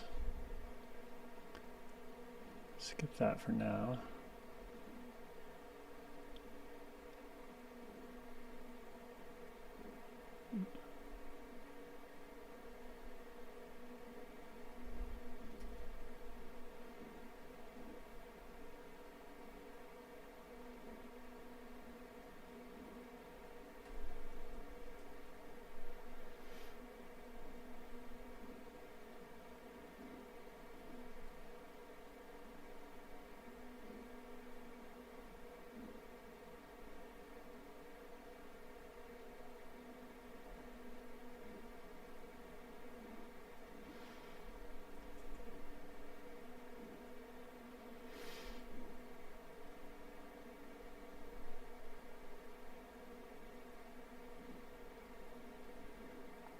Let's do the peel flange and we'll throw it in.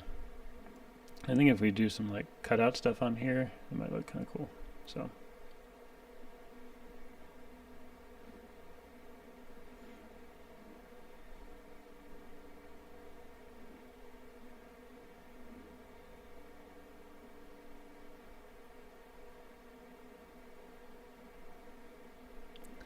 this peel flange just helps you pull the connectors apart.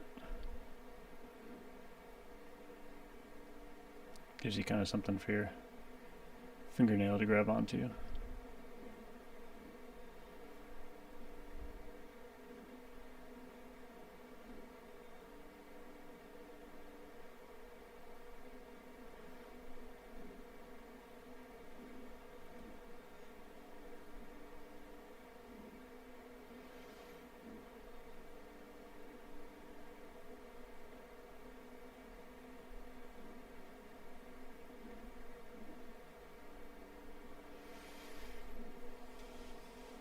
Oddly, I kind of like it. I think we trim it up so it's sort of bespoke to this cab.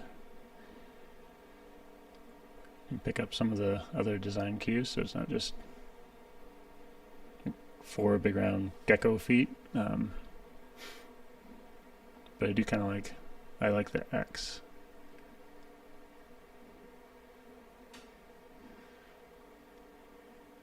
I wonder if we were to kind of continue that and pick that up, that could be maybe interesting.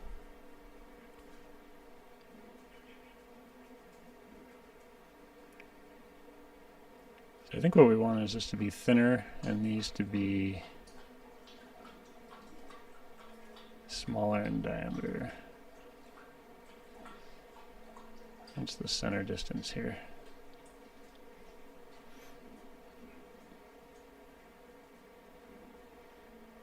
Call it 3.7.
Cool.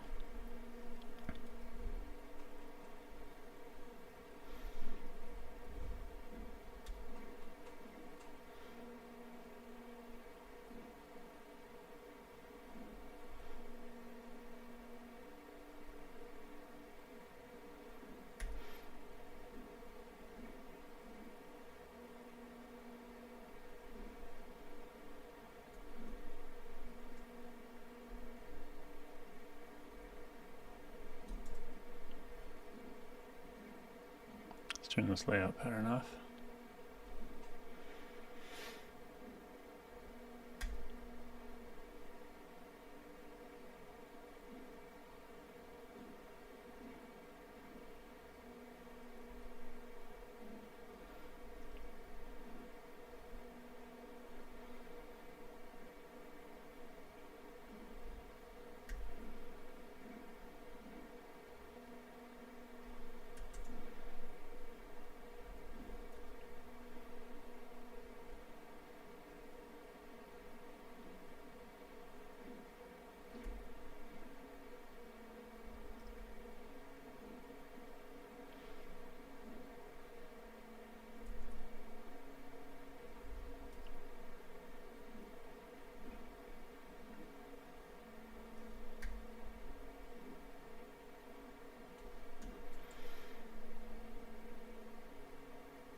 Could be interesting.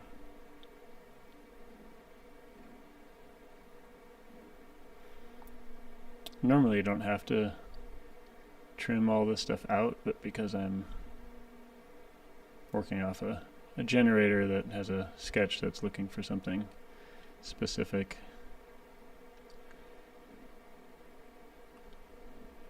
it's happier if it just has a single contour.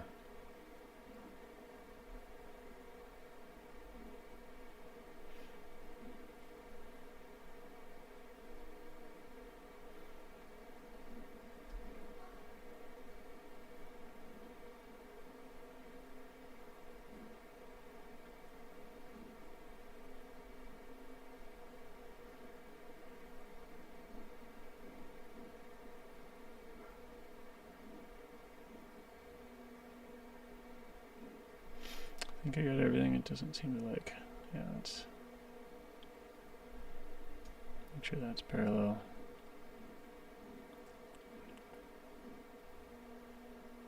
It's weird.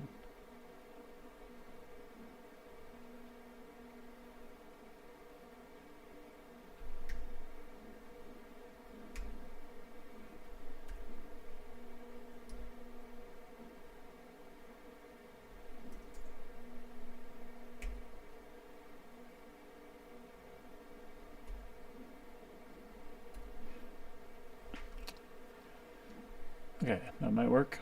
I'm just going to break everything, but we'll...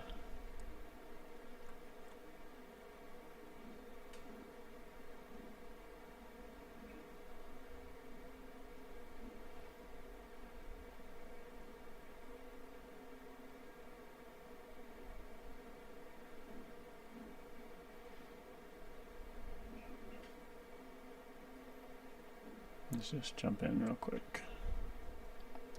We'll chamfer it and all that. I just want to make sure everything sort of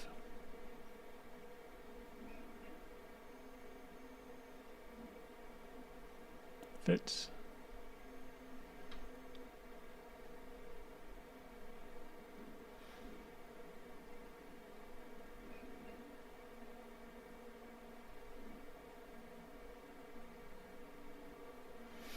It's actually kind of neat.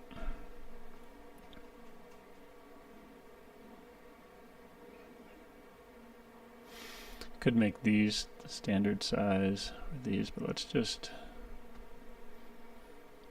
jump back in. Let's do a couple interesting things here.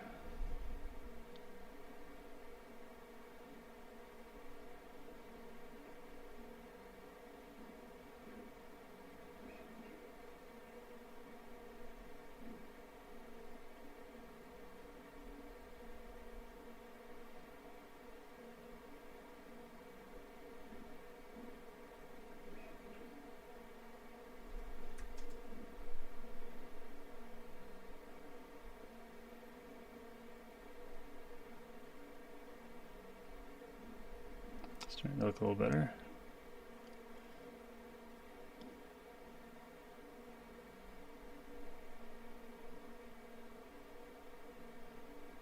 And again,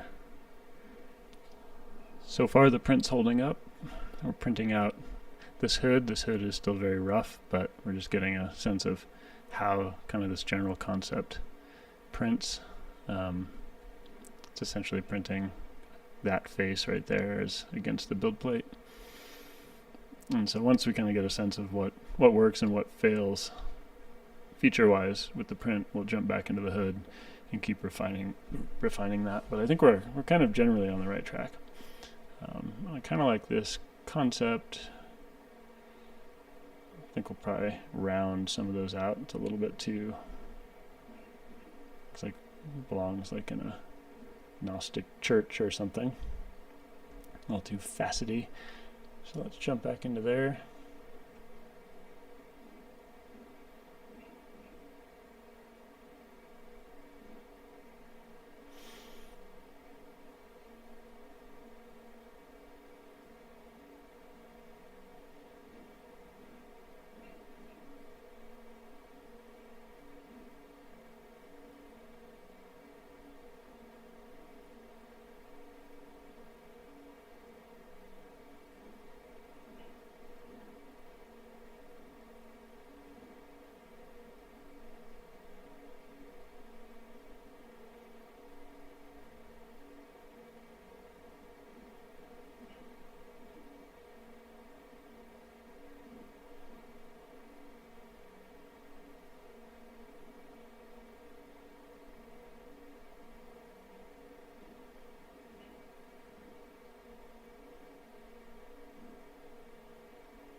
Looks a little wonky. Let's make that bigger just to kind of see what I mean. Like,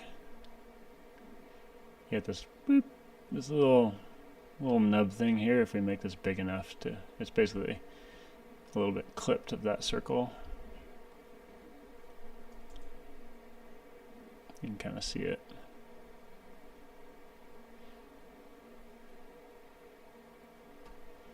That looks better.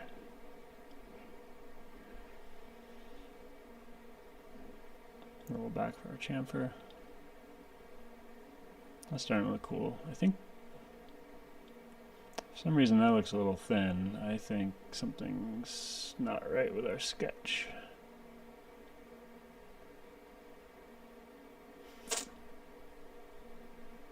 Different dimensions. Let's jump back. I wonder which one do we like better. I think that's too thin. I kind of like that. So let's go to the 3.5.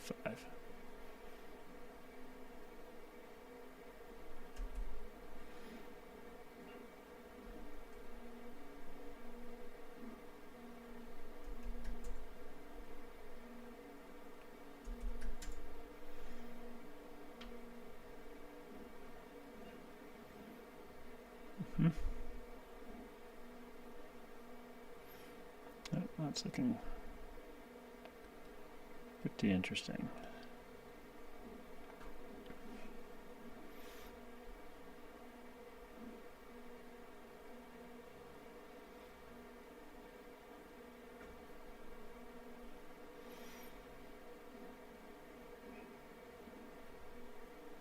You know, it's not as strong as it possibly could be if we picked up all of these, but it definitely looks kind of neat.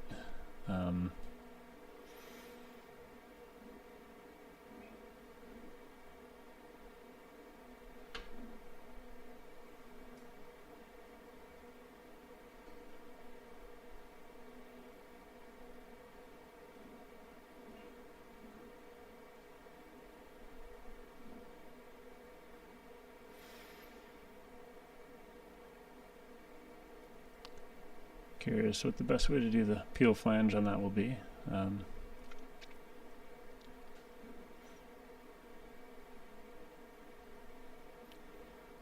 Probably get away without one, but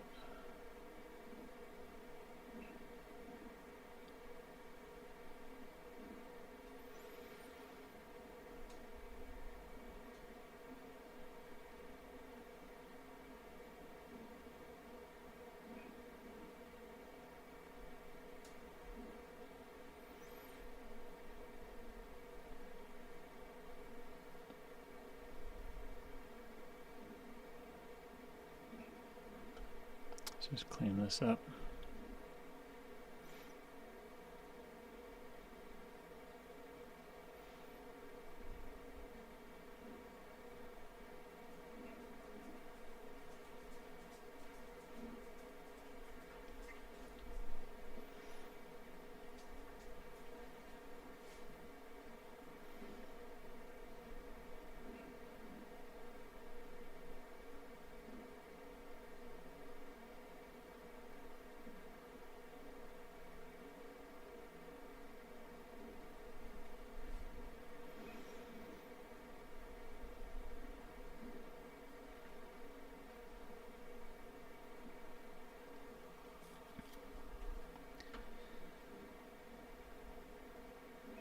And it can be interesting. So this surface is going against the build plate, and that's going to get some texture. But you can do, as long as you've got like a 45 on it, you can kind of do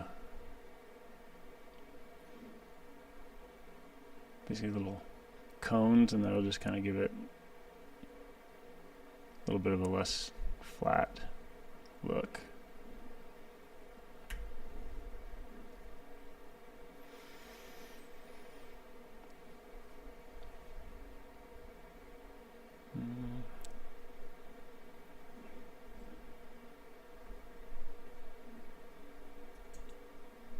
Let's try that. Let's just extrude that. Let's say 4. We want to remove.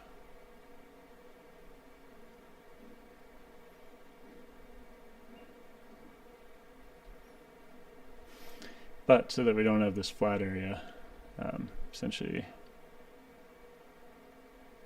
can give it a chamfer. Let's make it the same height.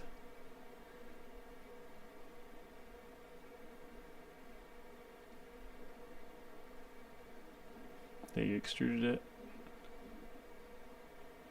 And then we can use, let's see if this trick that I discovered a day or two ago works. You can use the move face to just turn that into a cone. Just kind of drag it all the way down.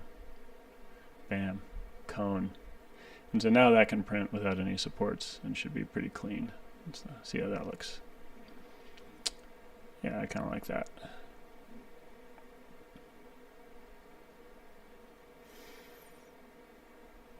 Again, this assembly is trash, but once we get the hood figured out, I'll probably next will go in and start rebuilding a fresh assembly. Let's show everything here. All the components.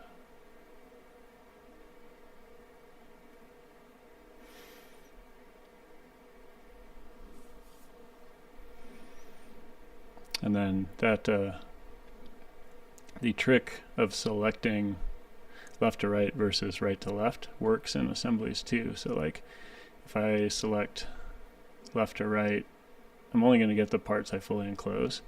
But if I select right to left, I get everything I touch. So we just hide those.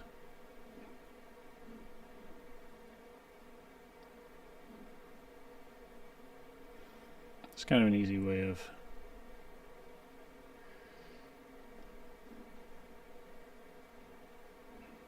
quickly hiding a mess in your assemblies, at least in Onshape.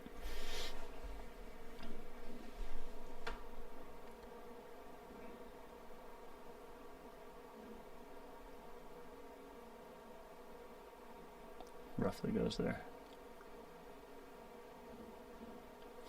But I like how that's coming along. I'm not waving at you, I'm just getting the camera to track. Never gets old to me. Okay, so we've got our crazy X brace. That's a component we've never done before. So let's just get that printing. I think that one's ready to go. Let's just double check it. We can do a just a little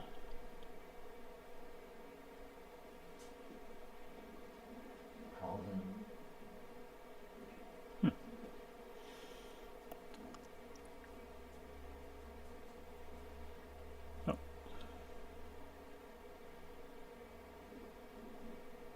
Why are you breaking?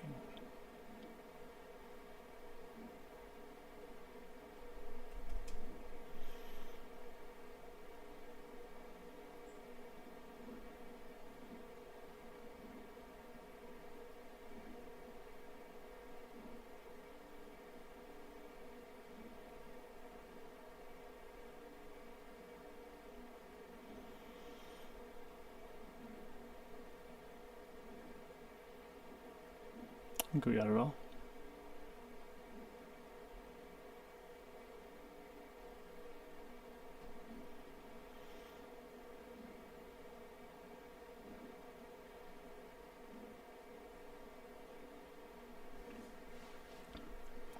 The only thing I worry about with this component right here is that it has no peel flange.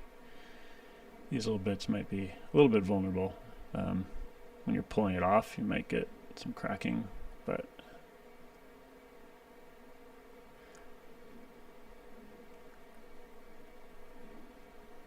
another thing we could do, we could tie this together, but let's try it. I'm just curious. It might be too prone to breakage if somebody peels it up, but in which case adding a rib there might work.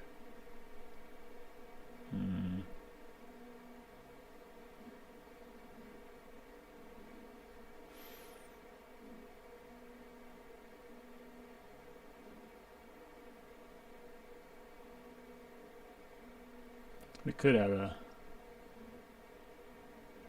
peel flange to that where we want people to pull it up. So let's try that. Let's just do new sketch.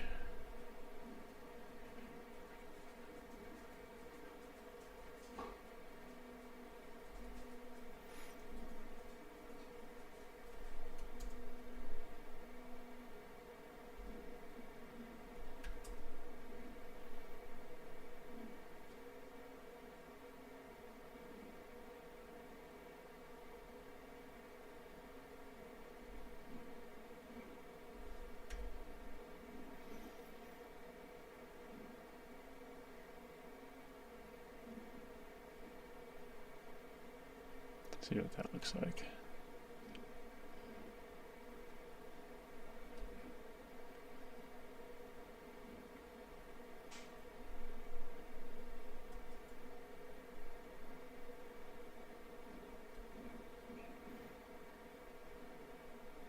Just trying to give a little place for somebody to kind of peel it up.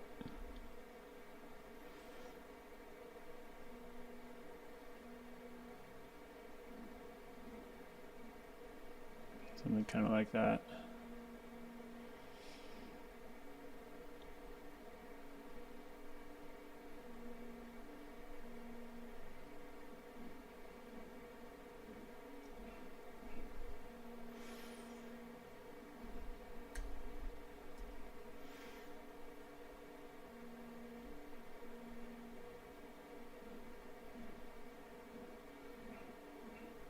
Let's see what that looks like real quick. I'm going to make it a little bit smaller so it's kind of tangent to this line, but other than that,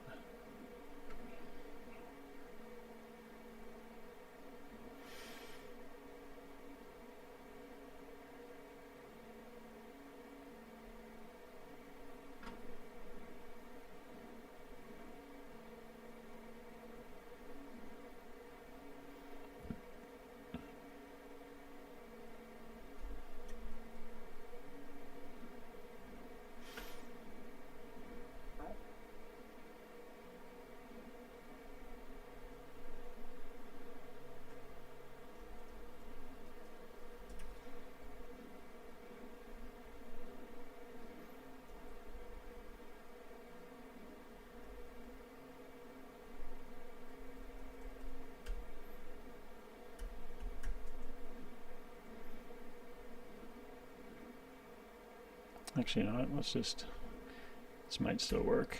What if we made this equal?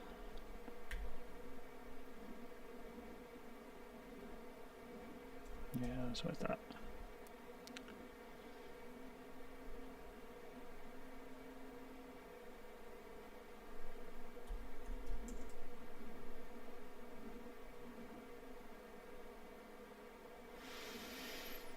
It's not quite enough though, is it?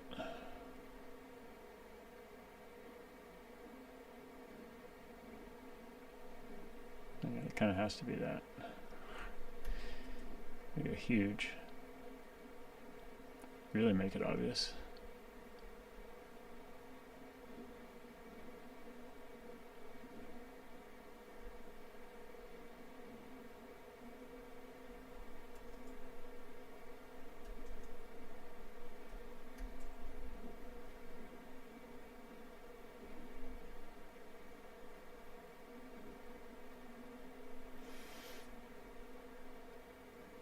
Actually, I kind of like that. We'll just do these two, and then that'll encourage. Yeah, might still be too weak, but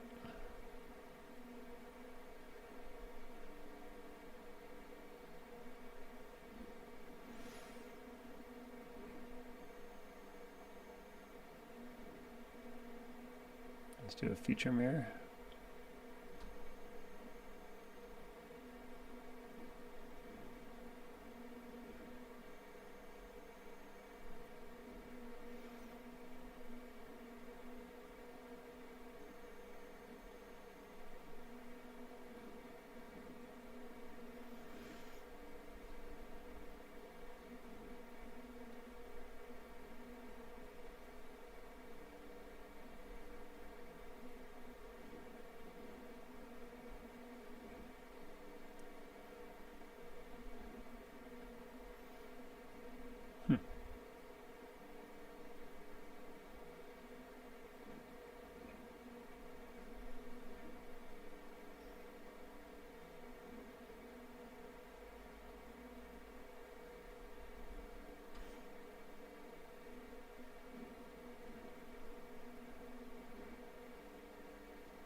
It's fascinating.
In theory, that should be symmetric. So why are you not? We're going to use our old trick again.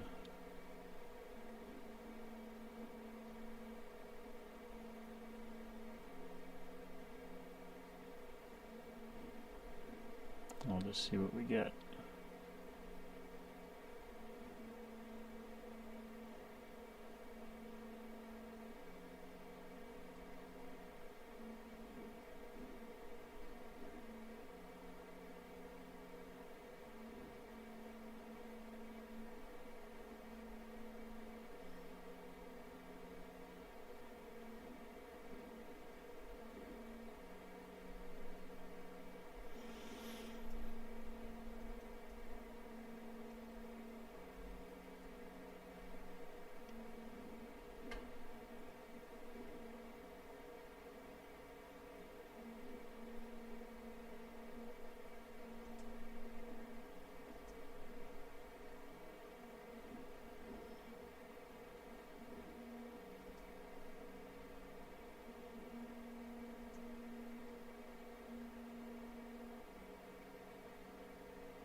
just checking.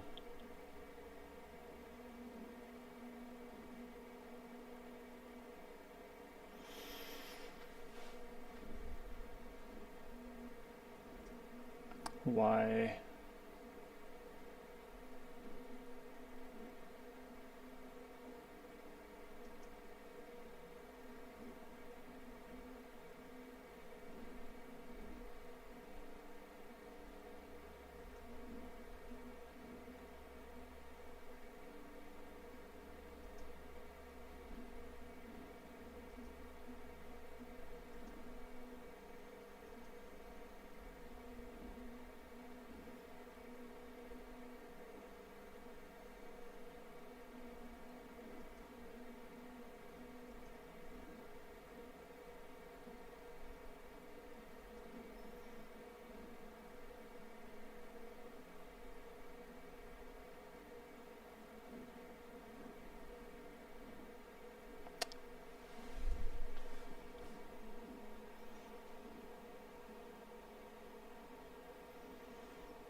Interesting. I wonder if that's a bug.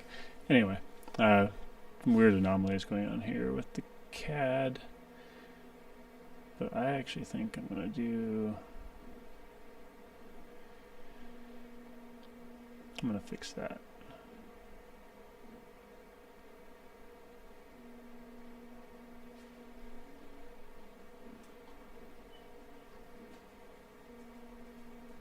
I think in this original sketch.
So let's just do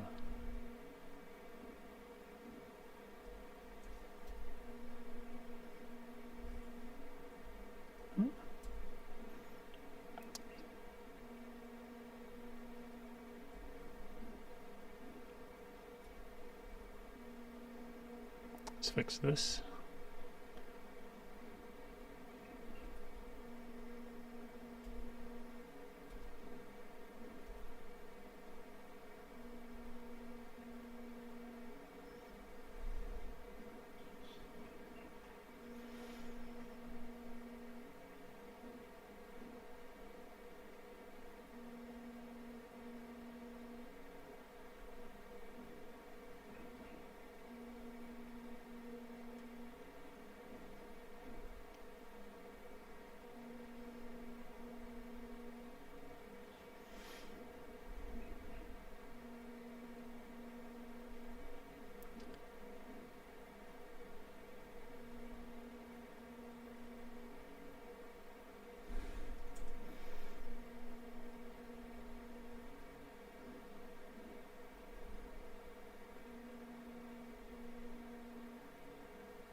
Okay, and so this bit is similar to these, so we're gonna let's fix that in here.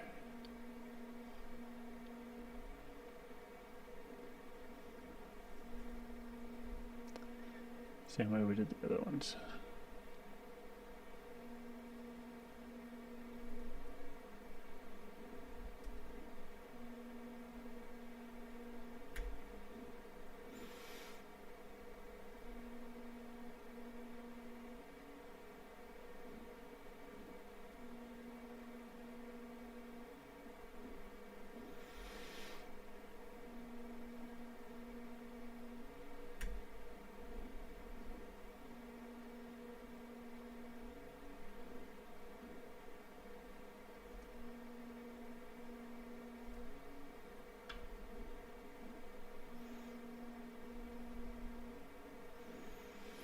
There we go.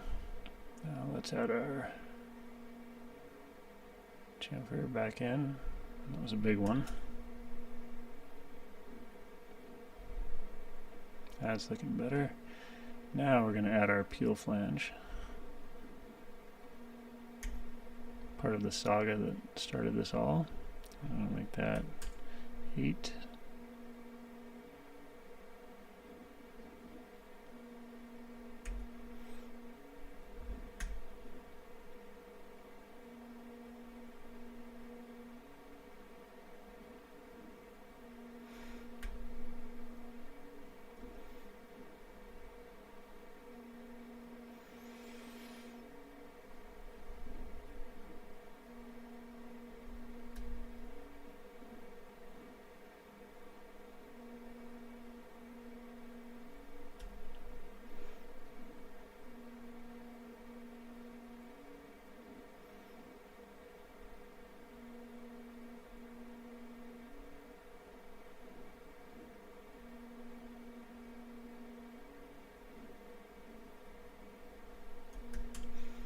Give it a little chamfer.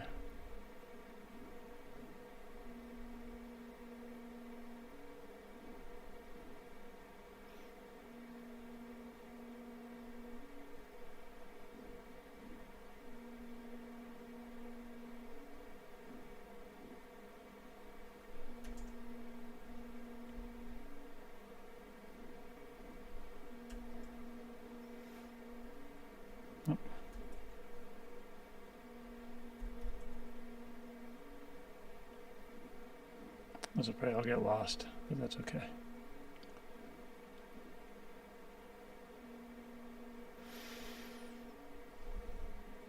All right. Now we've got a peel flange.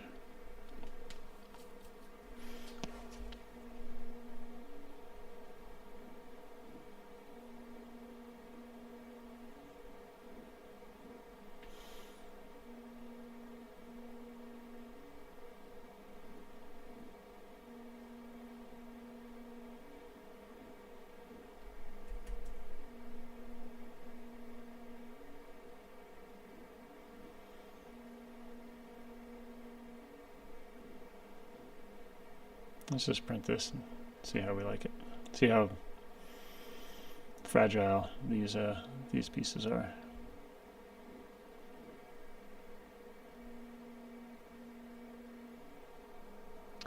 Our hood's coming along nicely. We'll have that here shortly.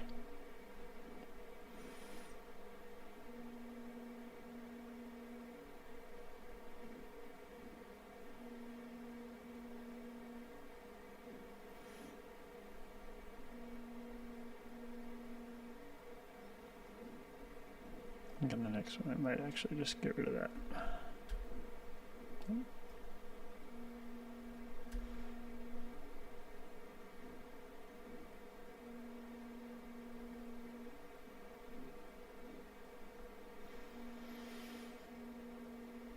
Get that saved and we'll get this part printing. That's this part right here. Our temporary test print hood is almost done. Let's jump into the slicer.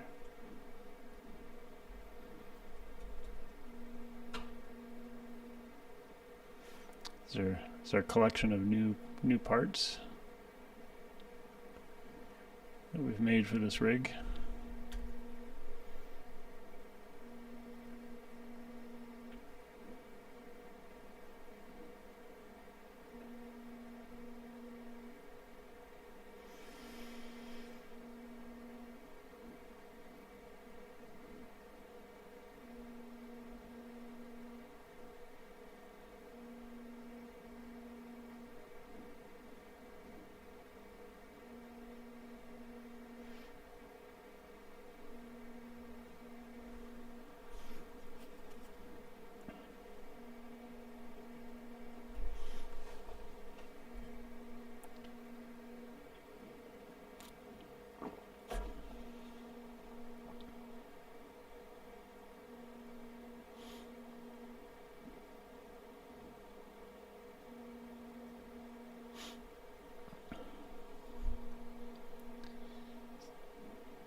Looks like you might not be here anymore, but thank you, Deepa. Missed your comment when it came in, but thanks.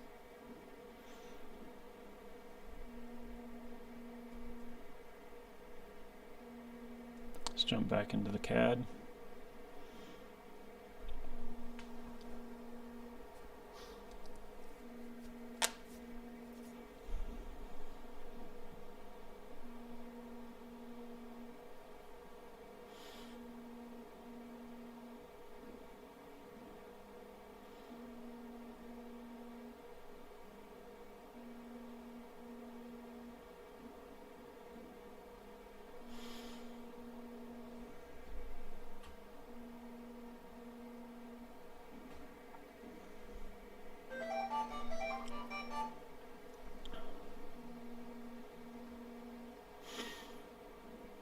Okay.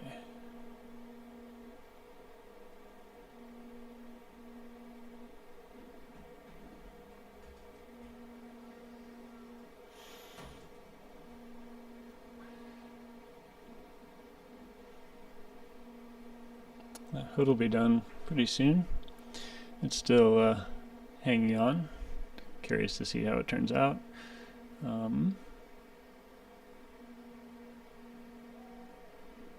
If it keeps printing well, what we'll do is we'll kind of finalize the fender flare, maybe round it out a little bit.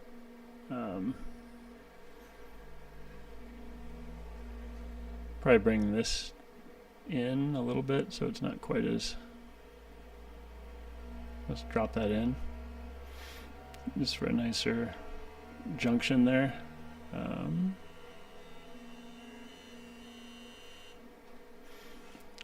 Kind of get this wheel opening a little prettier because that clearly doesn't look very good. Just kind of, we'll probably blow out this face as well, although that's what we're printing off of right now. So I guess let's see what happens.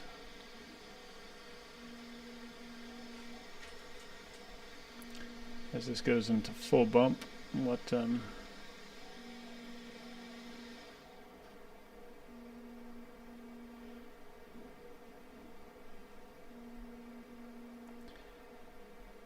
So we have some room in there. We could kind of give it a little bit of an arch.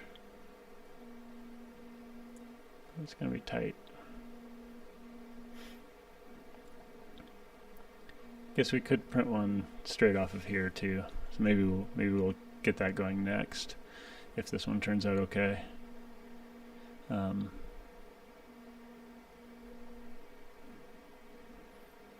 if we can print off that face, then we can kind of blow out a lot of that,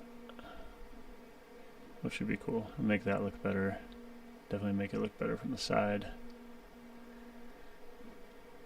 I really like it in the top profile though so far.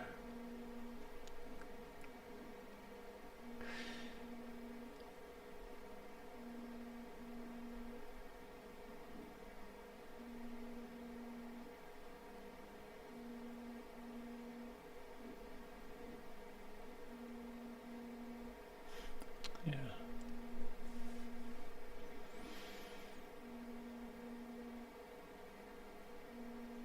Trying to think, is there anything else? Let's jump into the outliner here. That might be done, we'll see.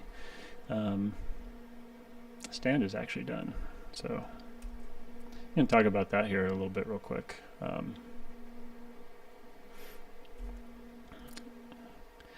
So this is kind of this is the race stand, and it's essentially just, they're specific to this, but it's a triangle link with two different length struts on it, and then it just uses the link pin connectors, and so all this is printed flat, and then it's a little bit over constrained. We could probably get rid of one of these and just go to a single here, but I like the stability, and so you kind of, it can flex a little bit, but it's stout enough to mount one of these. And then what I did here on the bottom, this center skid plate rib, it just has 3 holes in it, but these holes are oversized for the standard snap dots. That way it doesn't click in, because I didn't want you to pick it up and have the stand come with it.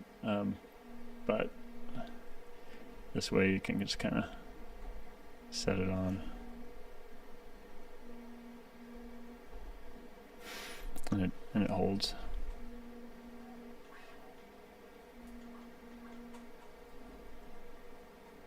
You can kind of see it just engages there. What I should probably do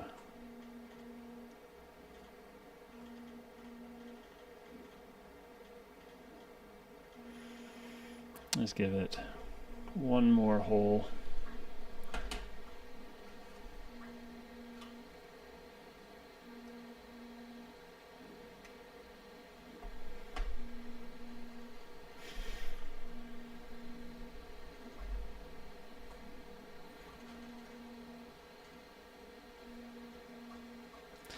The idea behind this stand is that you can use different connectors and kind of adapt it to the specific vehicle.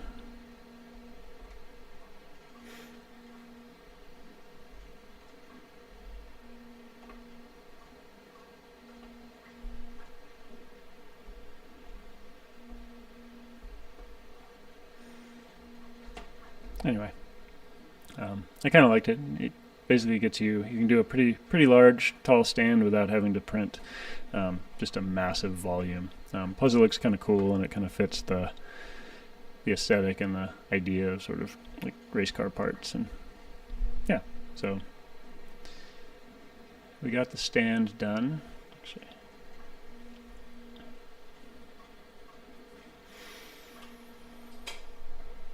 so we're waiting to see how that turns out. That might be done, the cab tail X brace. We haven't done a light bar yet.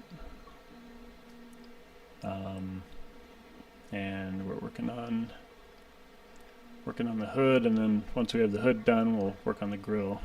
And that will pretty much be all of the pieces for a new kit. And then so I'll probably have the hood and the grille finalized today. I might just keep running the live stream and go beyond 4 hours here and just try to get that knocked out today. And if it takes that long, and then tomorrow we can jump into the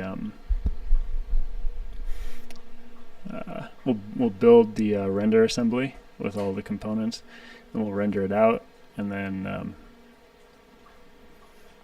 after that I will start getting all the new parts into the model catalog, and then building out the manufacturing plates so that we can print a manufacturing proof. And then what I'll do is I'll bring it in, and I'll probably just do it here, and we'll assemble it for an instructional video. And yeah, so let's jump back into the CAD. That hood is really close.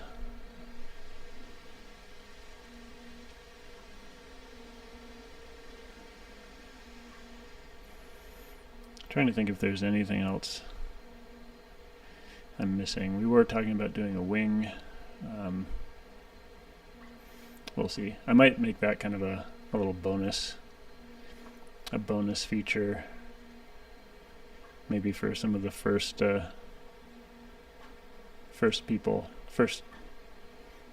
however many people that order the kit. I don't know. We'll see.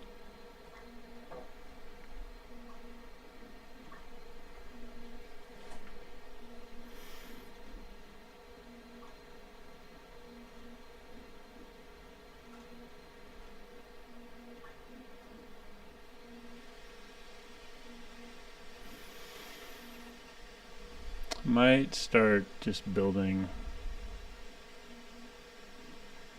Yeah, while we wait for that hood to finish, I'm going to just start building a render assembly, I think.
Oh, that's our printed part here. Let me go take a look, see what we got.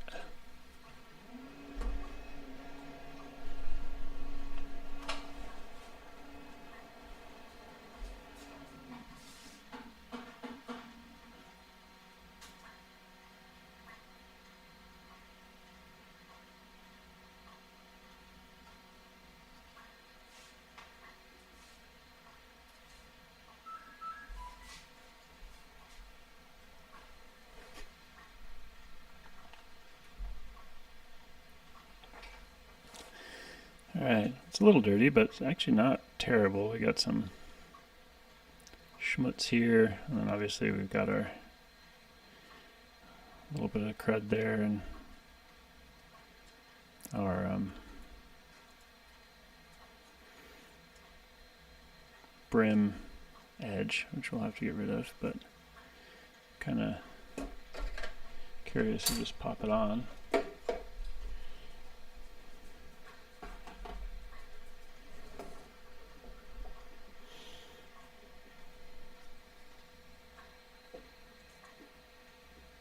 Throw a couple snap studs in there. Two will be fine for now.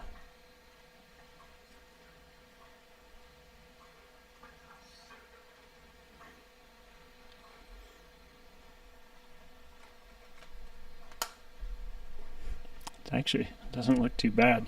Not bad for a first trial print here. I bet we can arc these out even more, but let's test the... Oh yeah, that clearance is perfect.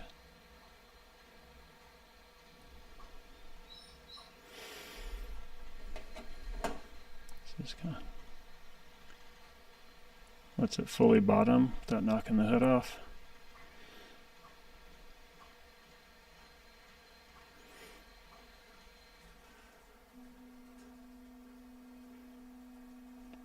It's actually on there pretty stable even with just the center.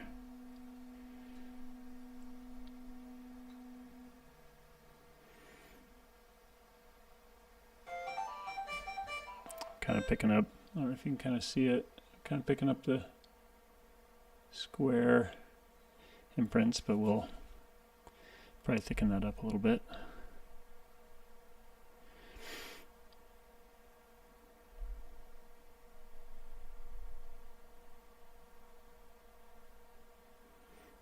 So off to a good start. Nothing terribly catastrophic there. I am curious what it prints like off this face. Thanks, Ollie.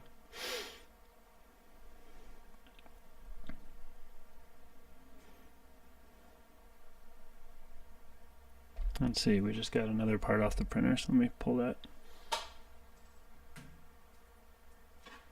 It's the cab, cool this thing off a little bit. The cab X-brace.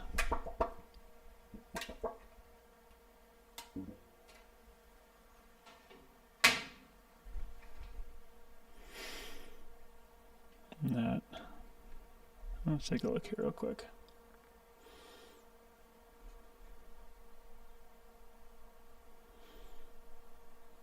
Could probably make this little aesthetic indent features a little bit bigger, but let's pop this on and see how it goes.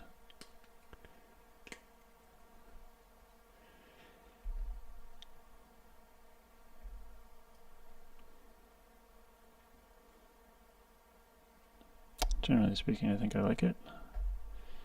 Question is, it comes off pretty well.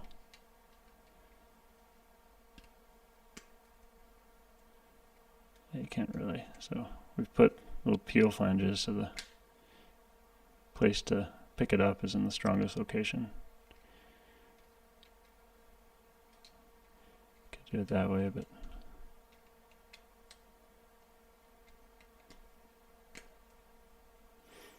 so yeah, so that essentially braces and reinforces this tail connection along with these struts. So I think we're going to call that one done.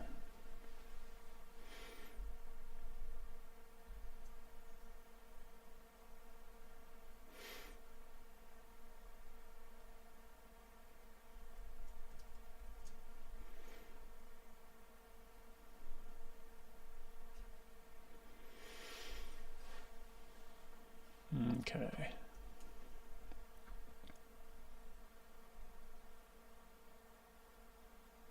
Let's jump back into the hood. What do you say?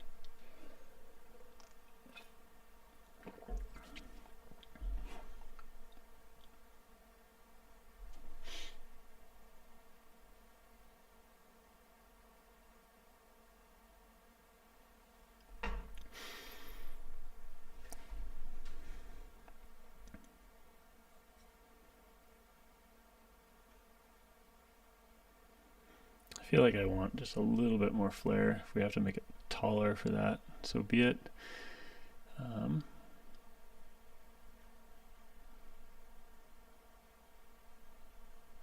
Let's jump into the hood.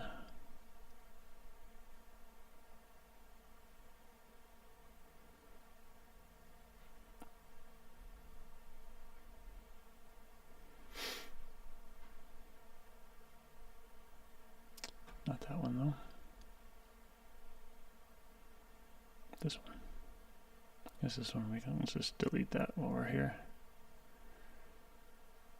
Okay. So we're in the hood, so to speak.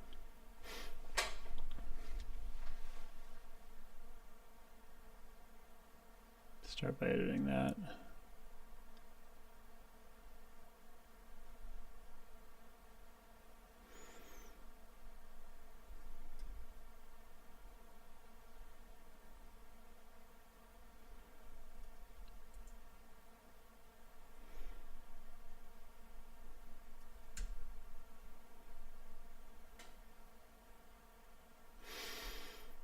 Didn't like that for some reason, did it?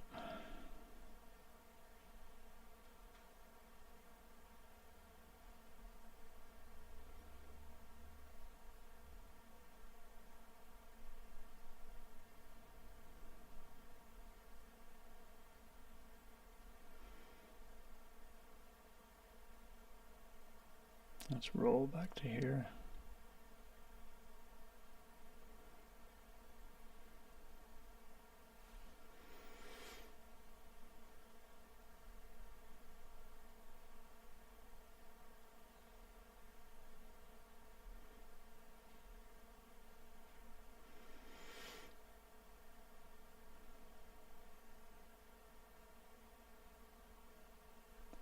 Can we make it bigger? I don't know. Let's try. Let me go 5. Huge.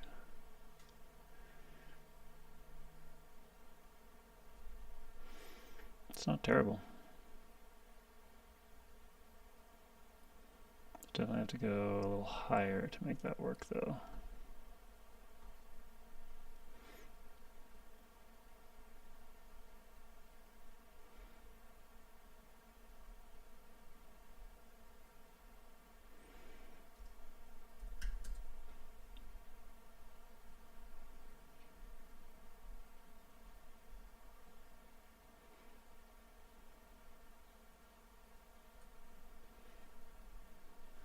That's better.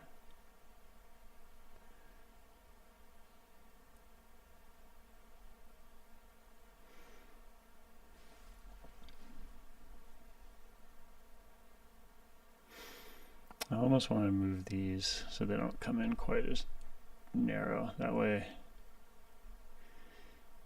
from here, we're not obscuring quite as much. So where do we define that?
Okay, so is it that draft?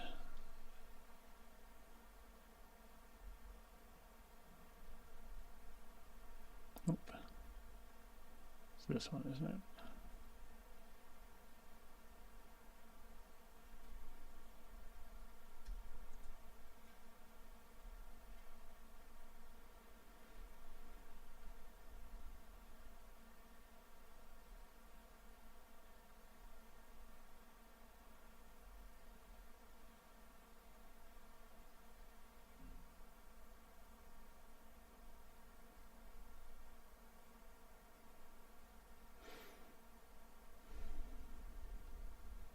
I'm just kind of rolling back through. It's a pretty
let's get rid of that.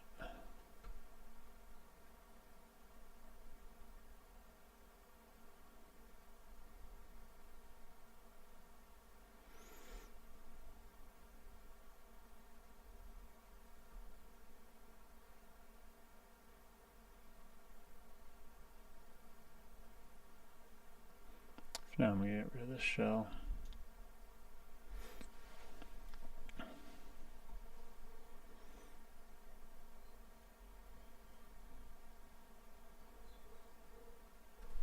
Oh, hold on. I hear the dog barking at something.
Okay, what I might do here is I might just clean this up a little bit.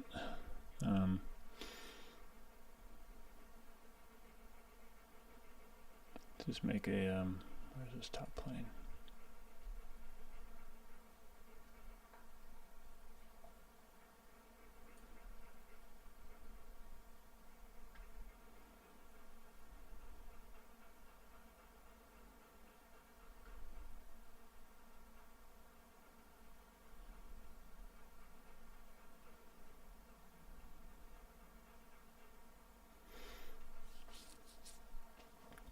I kind of like that shape, but I think let's draw it out. So let's do a new sketch here.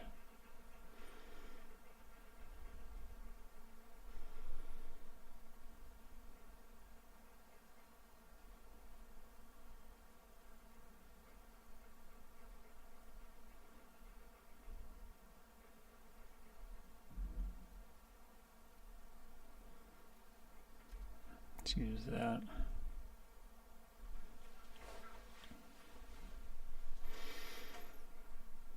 And then we can, there's a couple things we can do. We could try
something's going wrong with that sketch.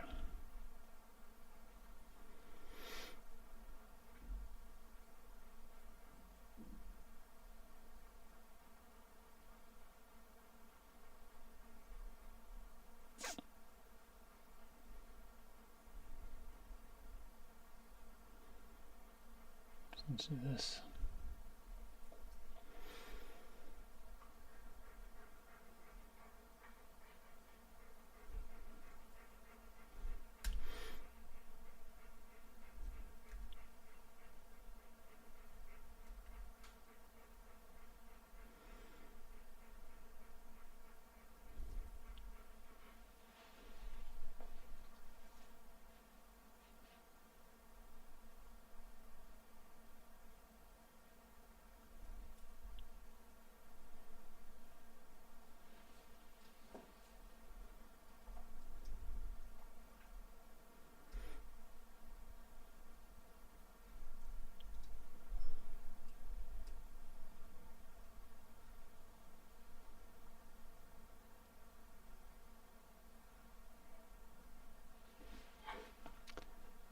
Should be able to.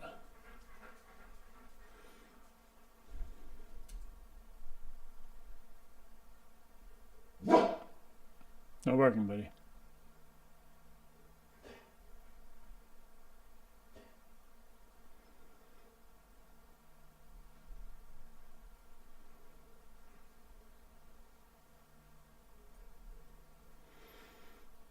now we can play, let's see, we've got that. Let's just name some of this stuff here.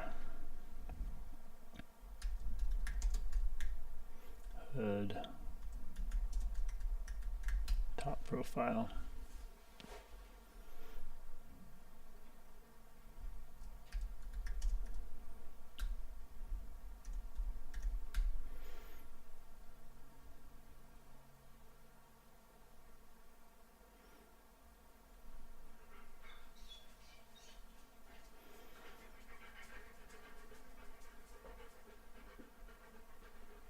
Let's do a new sketch. Let's call this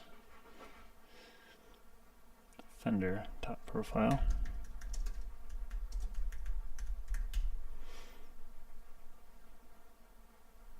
Let's kind of show that part and just kind of get a rough sense.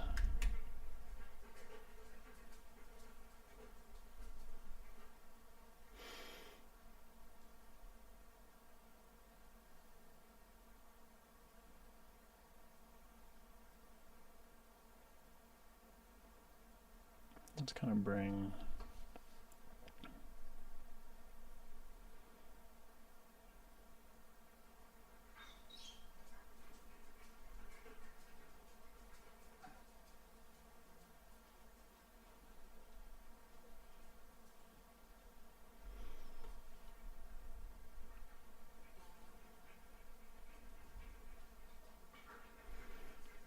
and so here we're just going to kind of use this red part as a reference. Let's maybe use that.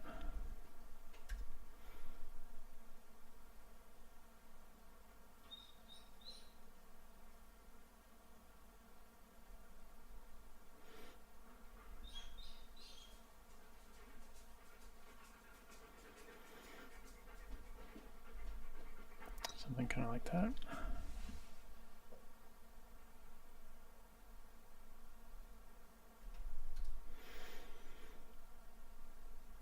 Bring this tangent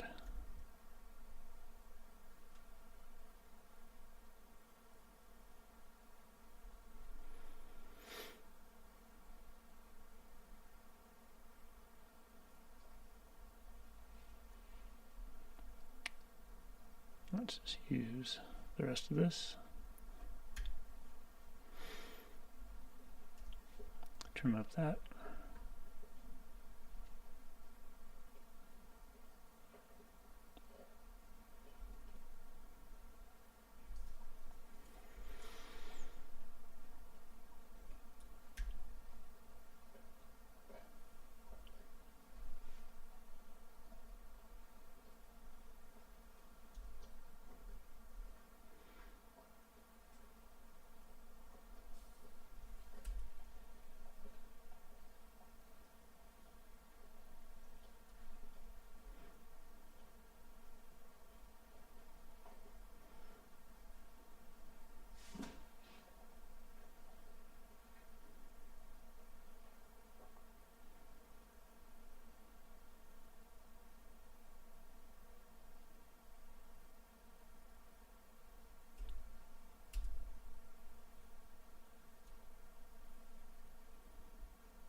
Go.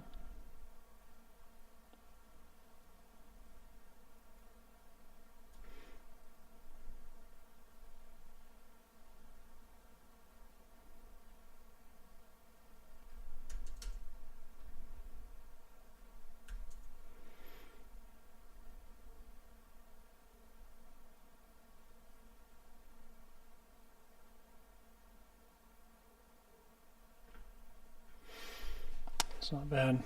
Let's just, for now, let's give this a dimension.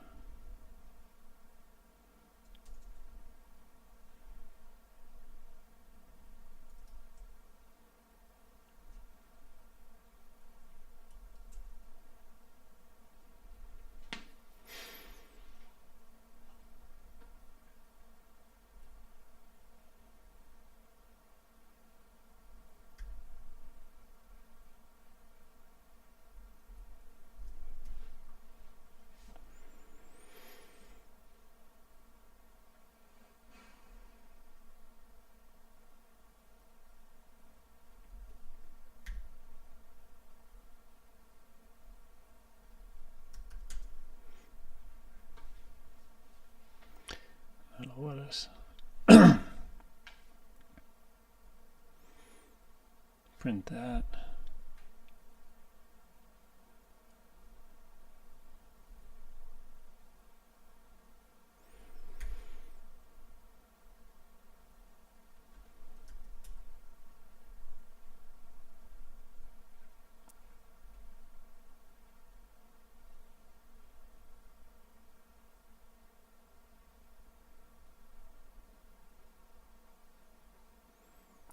Probably not totally right, but it gives us a simplified. So now we can kind of add the fenders.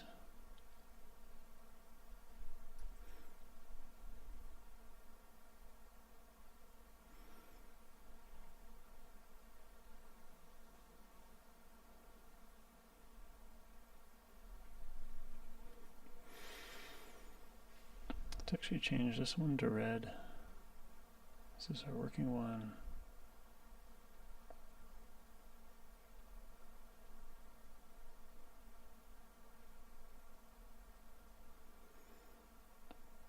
Let's make this gray. Perfect.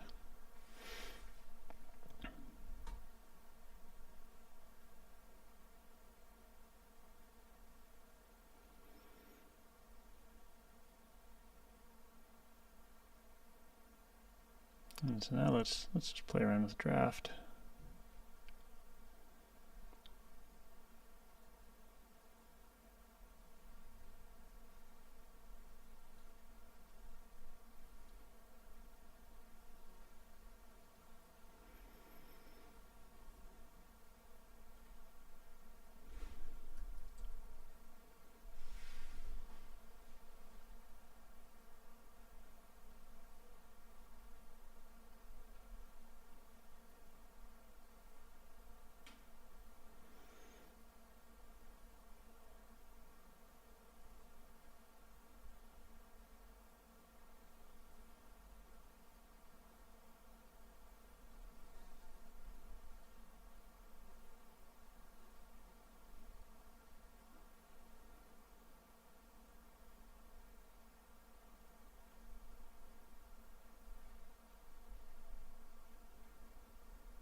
Is actually drafting another part first. Do that.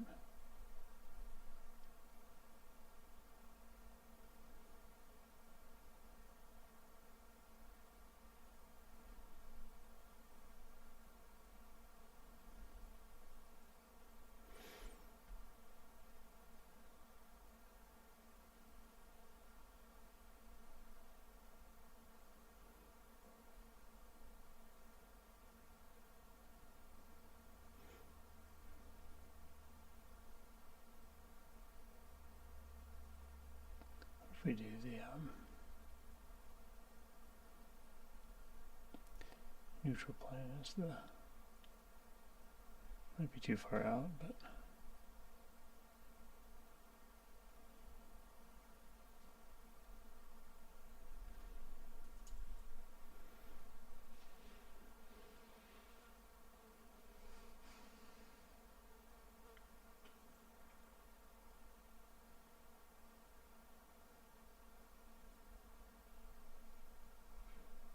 Yeah,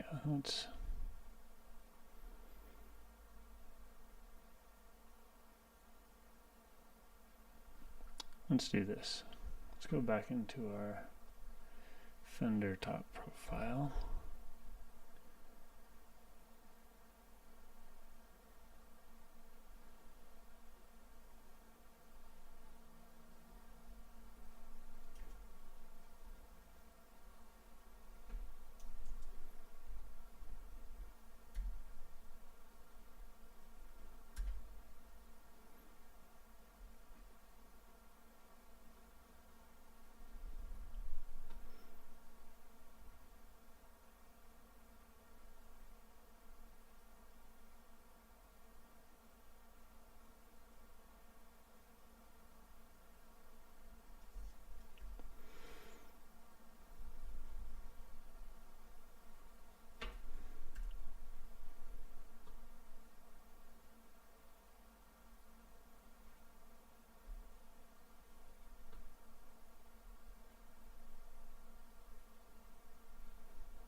So the shape's not quite right, but we've got, at least we've got a nice clean setup we can work with. Let's just throw it in here real quick.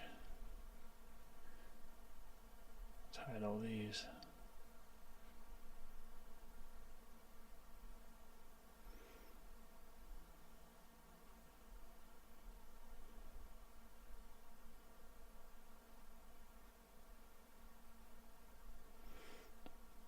Yeah, I don't like that shape as much.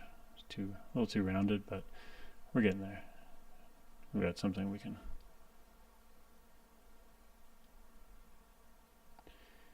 tweak. I think this needs to be clipped, not quite so pointy. But let's jump back into, let's see, it's our fender top profile. Let's get rid of that. Oh, not that one.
Alright, we're just kind of going to reintroduce a little bit of that square profile to match here to here.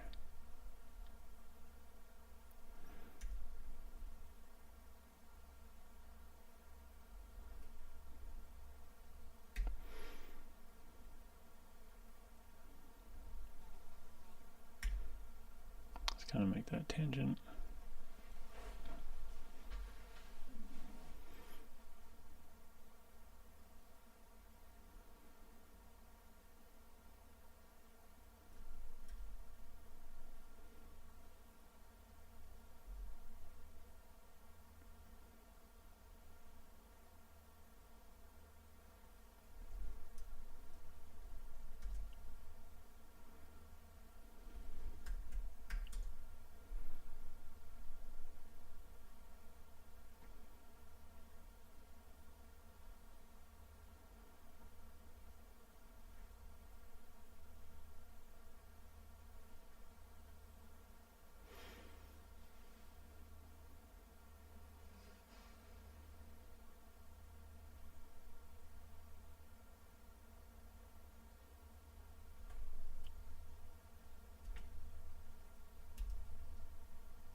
Let's see.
Too wide.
All right, so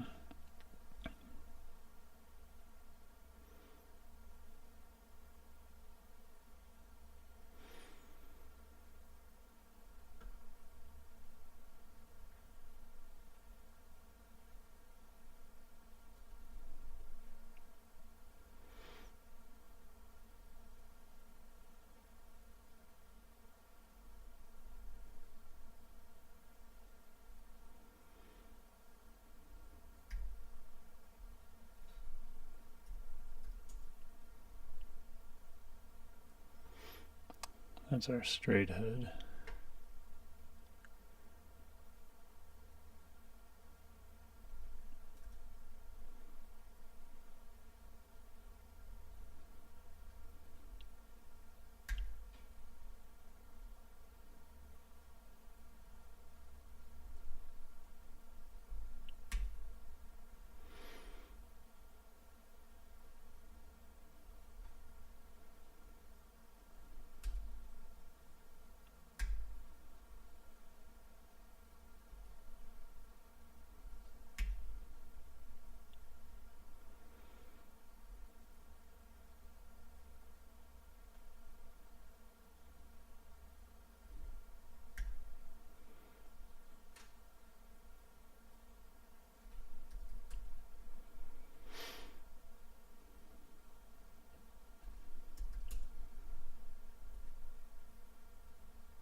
There we go.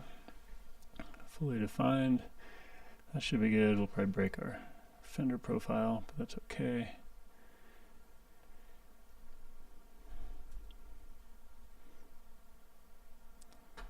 We're just going to use this.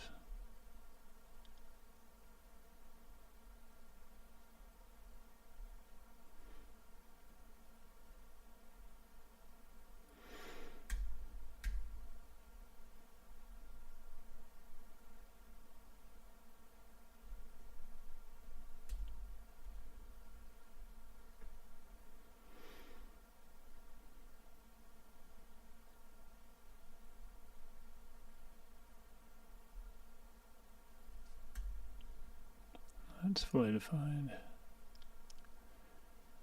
Cool. I don't know what's going on here, but we'll sort that out in a second.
Let's see if we can draft that down with this plane.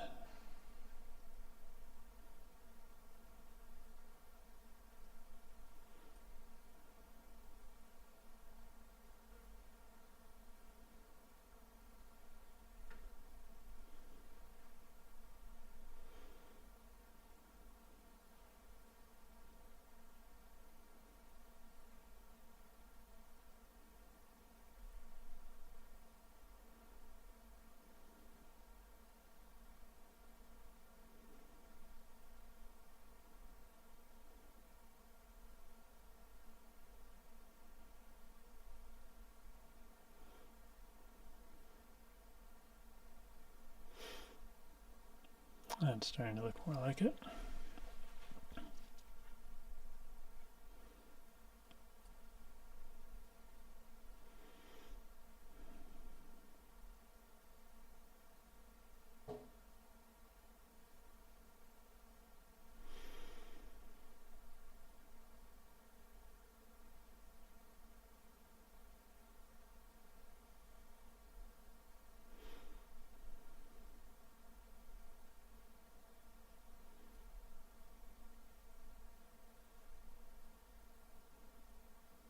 Cool, now I'll just knock that flat, I think.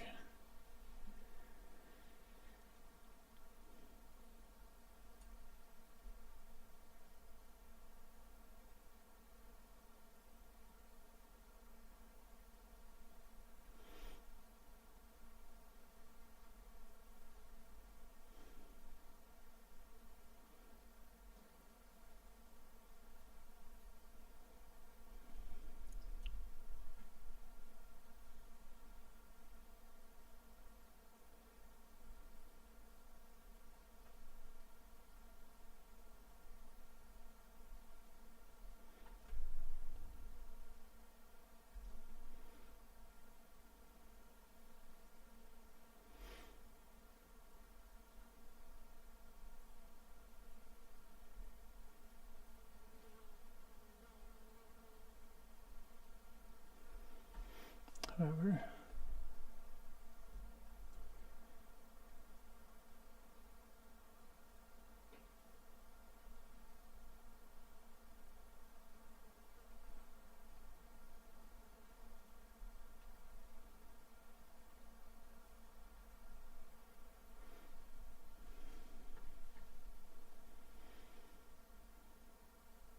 now we're getting somewhere.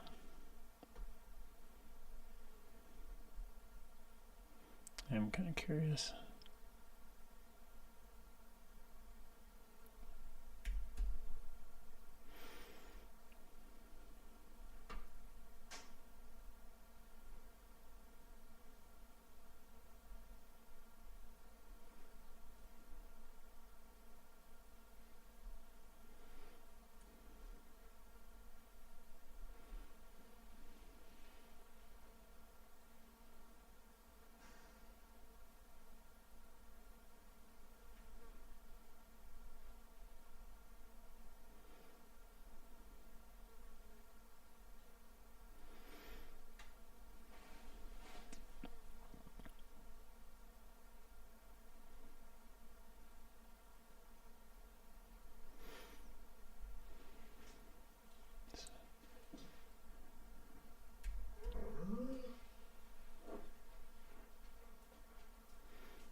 too much.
Let's just work a little bit on this wheel well.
Okay.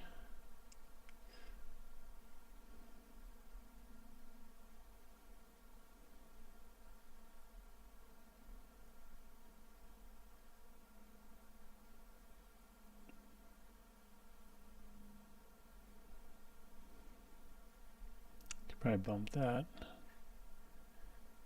forward just a little.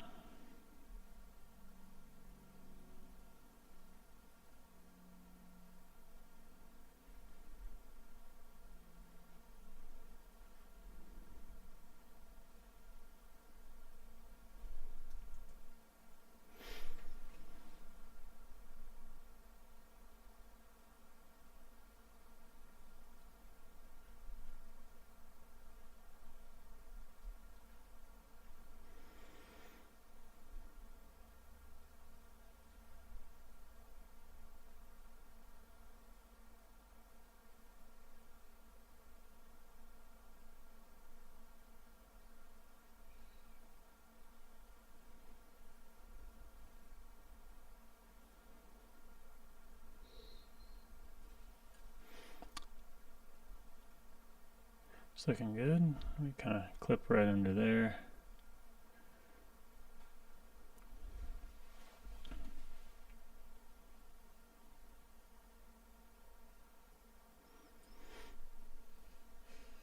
It's a lot of hood.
Curious about that.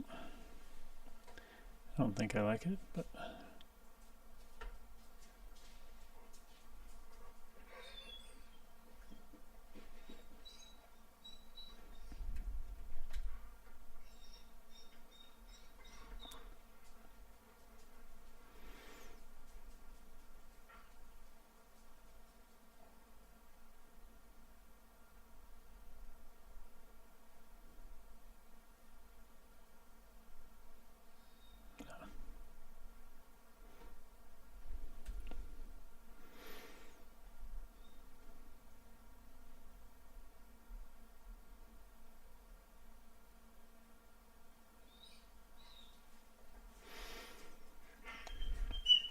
okay, I think we're at a spot where we can add in. Hey bud, calm down. Our grid again. Somewhere. Where's our linear pattern?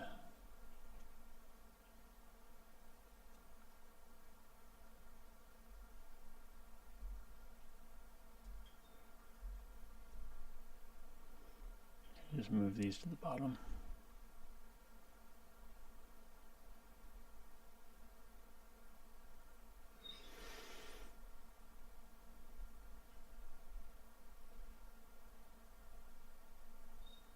Yes, but so in this one I'm hoping we can print off this face, so let's go into the sketch. Let's make these 90.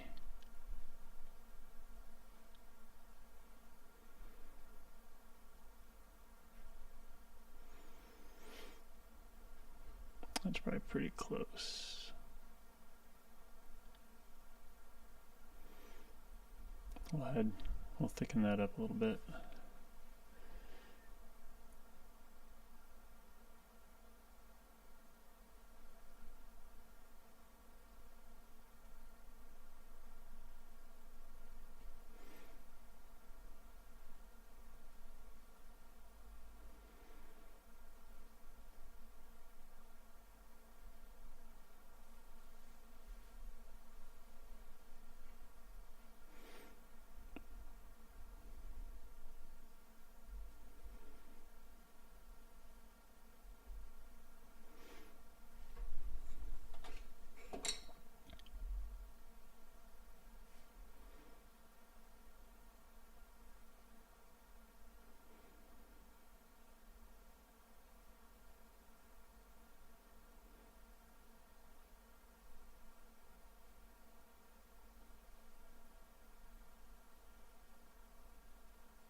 What we're doing here is we're just adding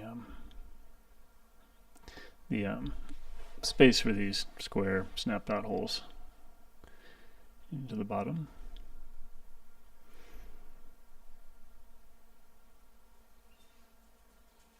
But I think as we print this,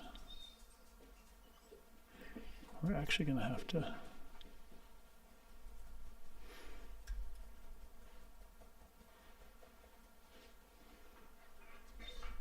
I'm just going to add one set.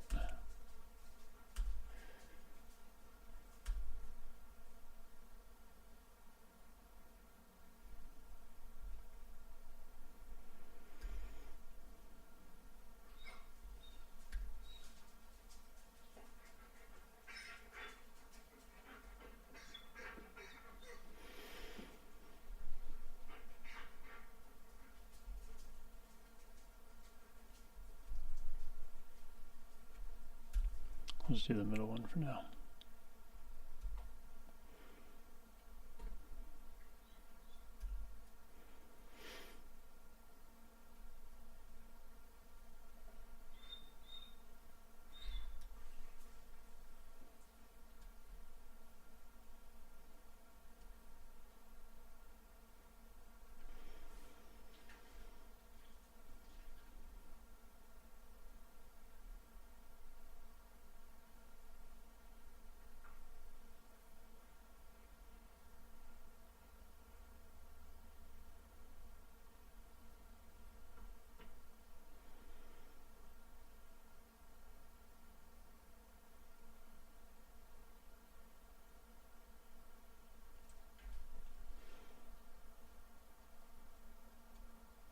There we go.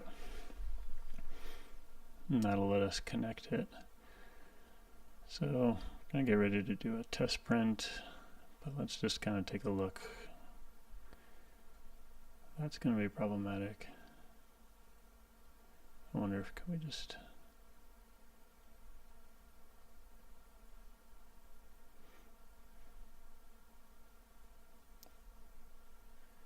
sort of fill that in.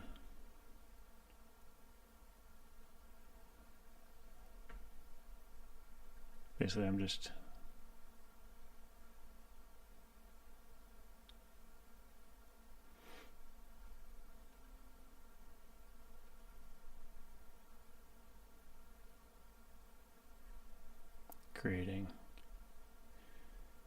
trying to get rid of overhangs.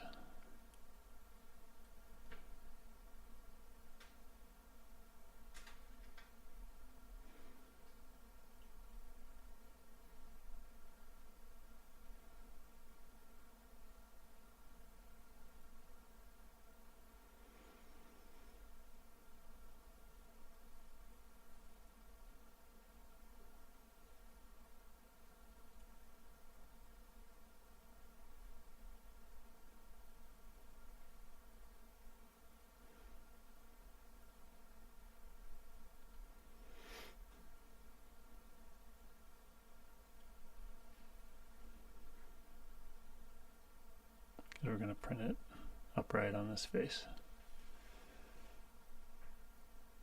So obviously we got some issue here.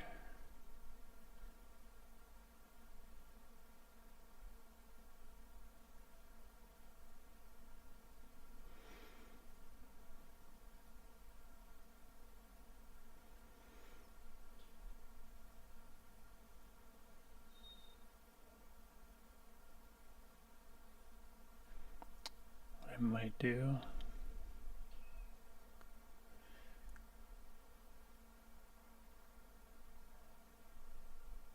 because we shelled this, so we got weird geometry, but it's not, doesn't really have to be a shell. Maybe I'll just go in and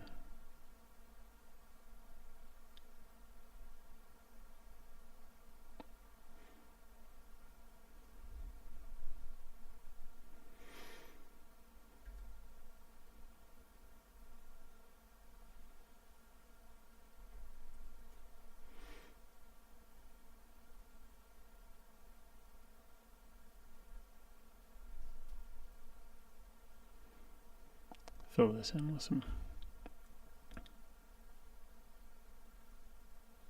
solid material.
Definitely doesn't like whatever's going on in here, so what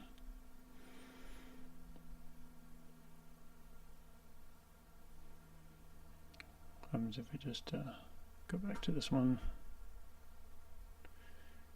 do this blind.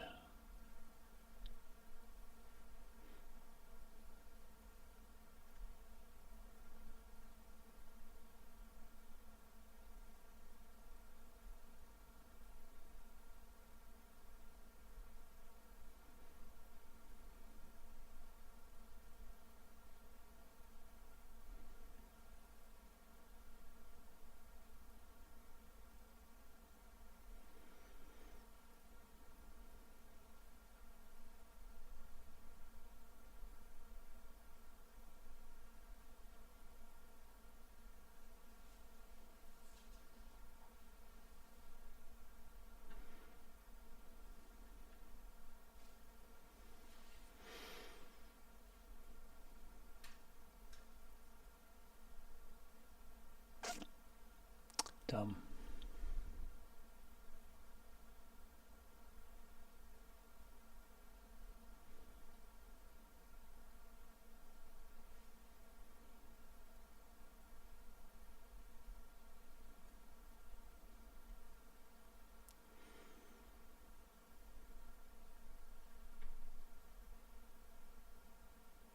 Still doesn't like that though.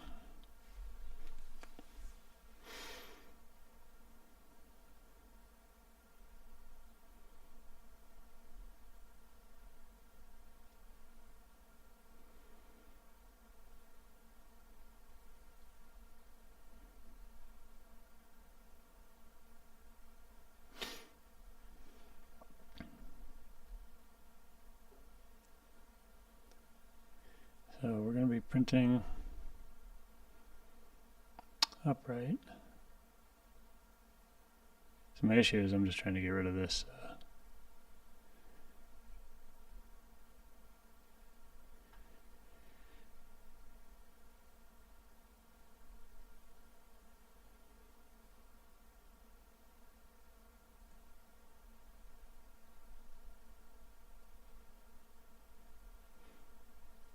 overhang.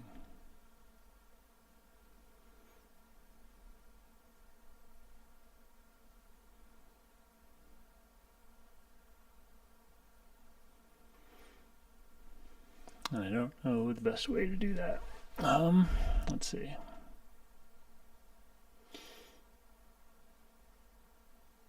I mean, you know what, one thing I could do. Let's just step backwards.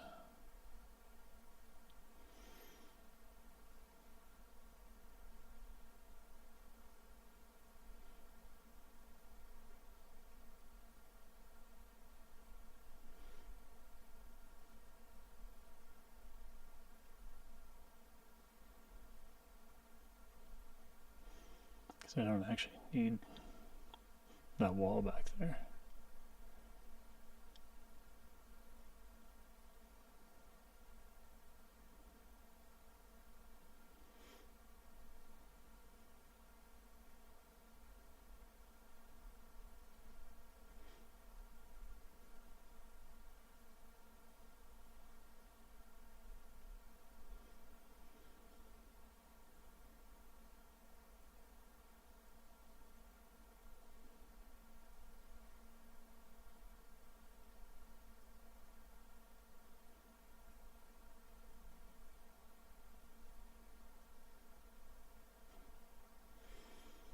No such luck.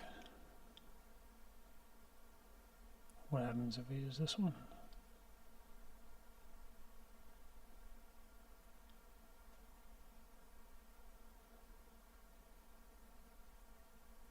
Alright, let's be a little more clean here.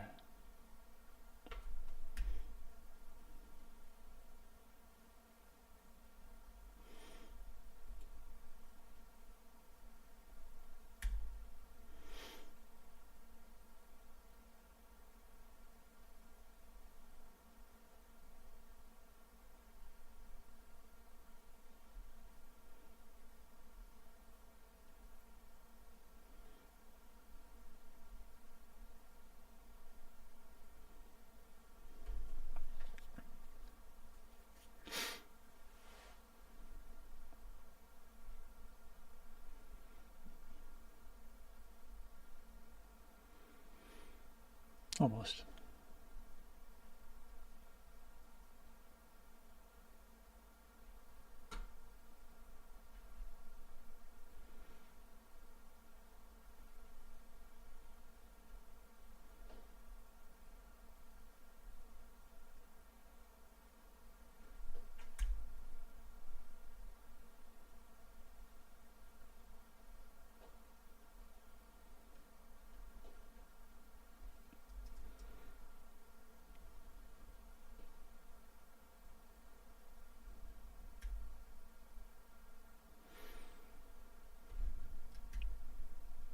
Again, this is not a model that's being built to update, so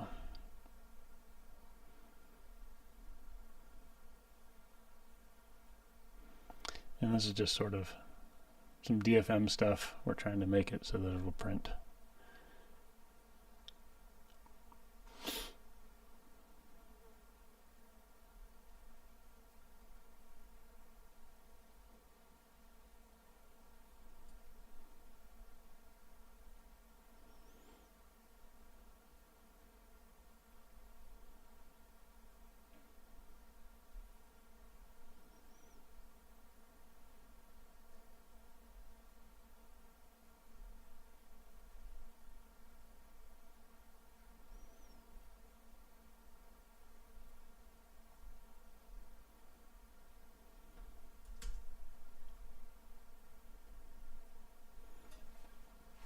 hesitate to do that.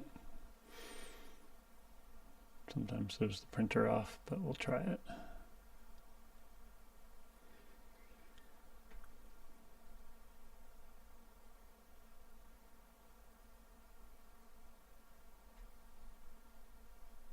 Let's double check that. 45. It's kind of nip these so we don't get these sharp.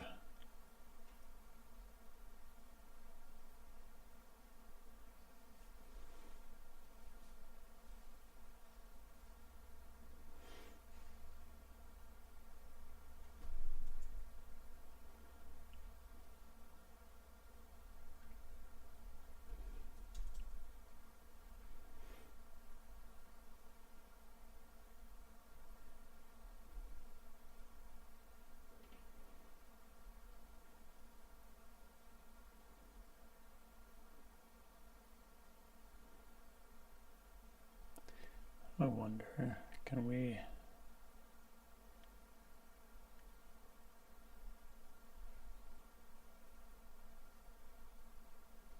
just kind of fill that in?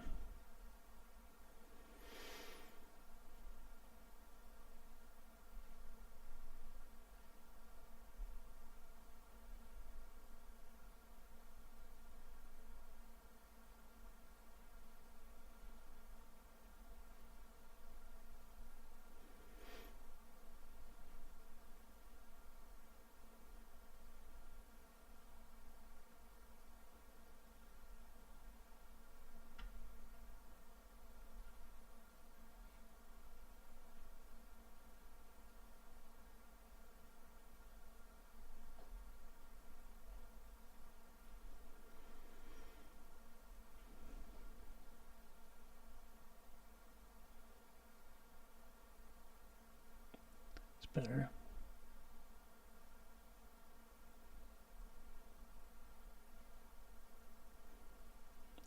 So dirty.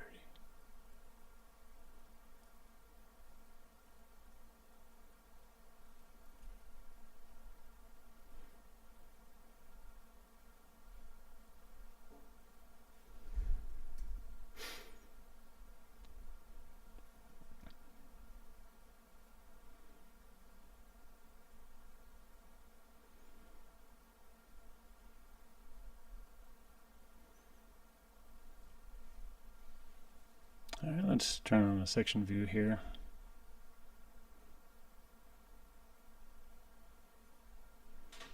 And just kind of see what we got.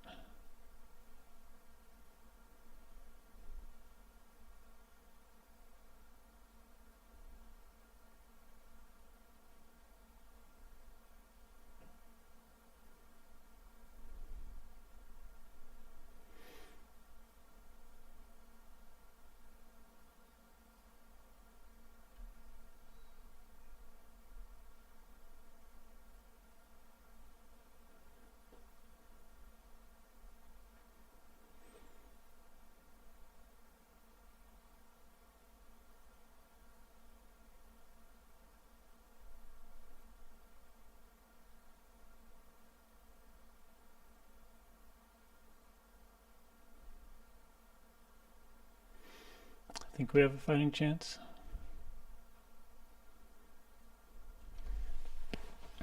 So I am just going to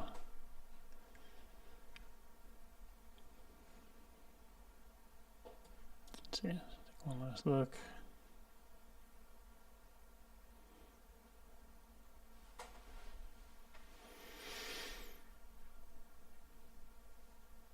I'm going to throw it on the printer, see what we got. If it works out, then we'll get to work on the grill. So, and I'll be right back.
You know, let's do one other thing.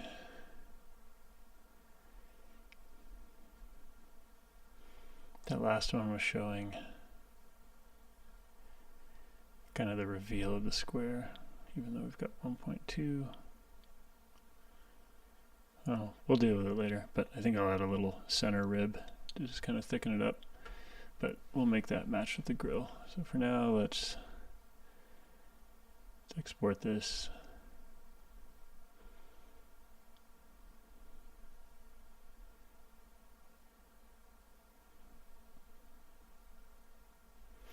And I think I'm going to get it running on both printers just to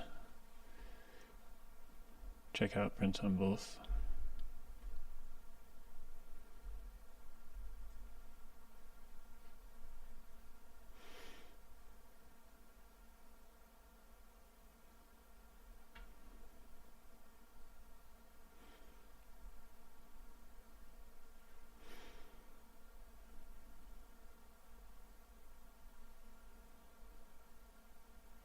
So that part's good. We'll add it to the collection.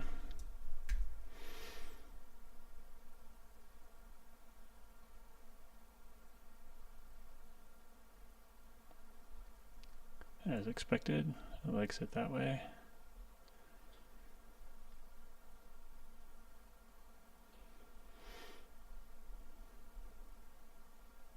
Didn't throw any flags. It's pretty thin. We can thicken it up if we need to, but we'll try it that way.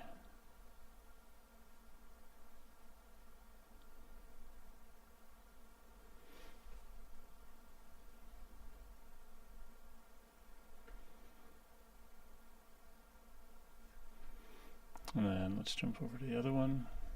Just try printing it in ASA.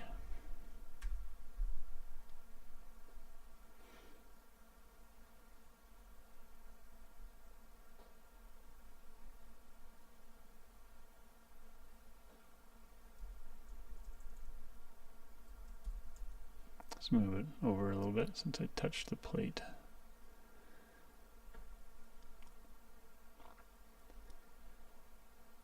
Should be good.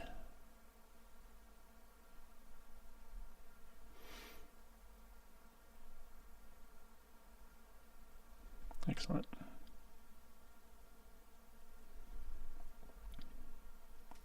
So we have got a hood coming up. This is the new one will be a little bit different. We got that. So gonna do a little overhead comparo. The new hood we're printing definitely flares out a bit more. I think that will look good. And we just need to figure out what we want to do grill wise, if that works.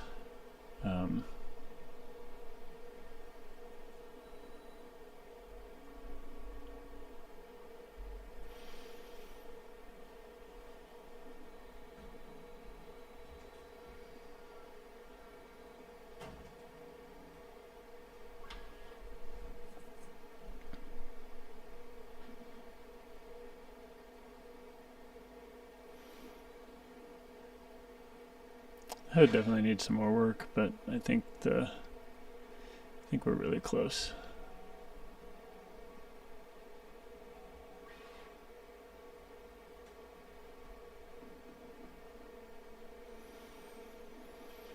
Let's see, what else do we have on our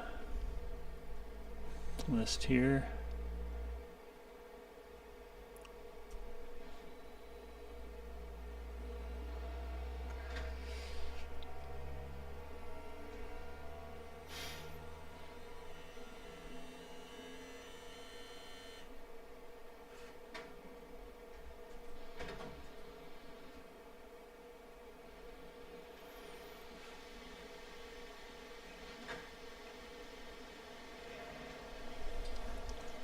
You know, I might get the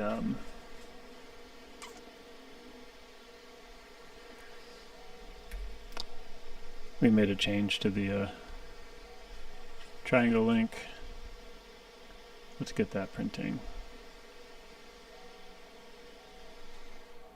Just to make sure that I kind of added some larger contact points.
And let's just double check kind of some of the bump clearance.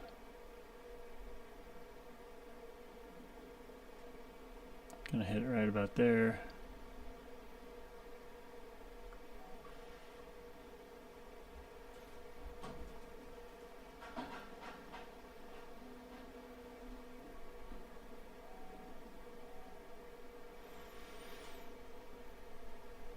It's not fully slammed, but if we need to, we can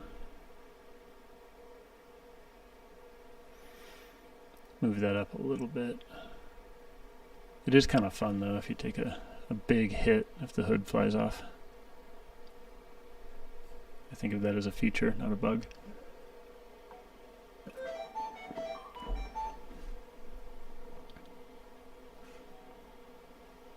I'm pretty much defining full bump as when the chassis is flat on the ground. So we're pretty close to that. The rear allows that much movement. It's a little more rare for the front to use all of that, with these anyway.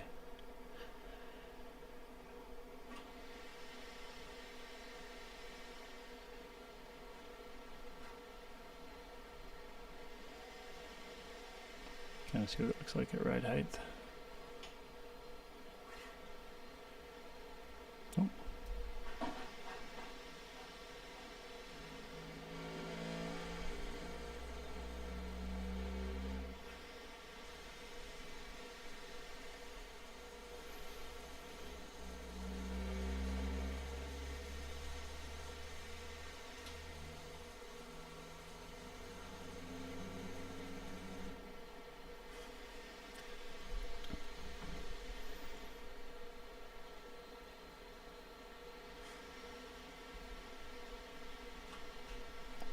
Be cool if we could kind of match that wheel well a little bit.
break everything, but let's see what happens.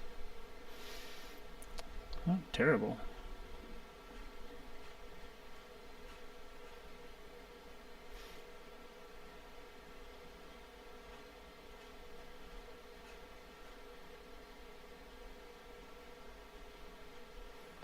Does make a nicer side profile.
Essentially we're just doing 3D printer cleanup here.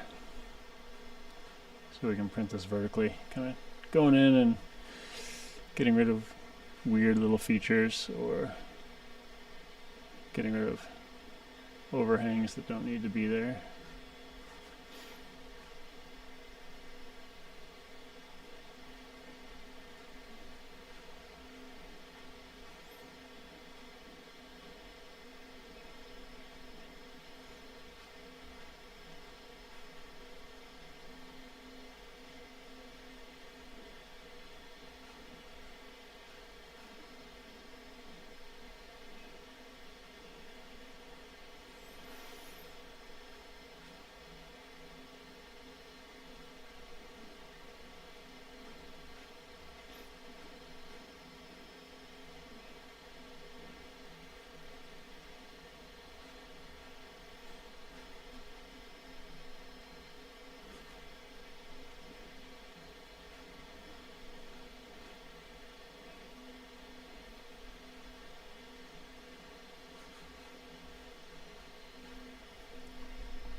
Let's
There's kind of these pockets, so I almost wonder if we can just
And then let's just do our usual.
Alright, I'm going to wait for these to come off the printer. I'll keep playing with it, and then we'll be back tomorrow. Hopefully with a finished up hood. We'll get to work on the grill.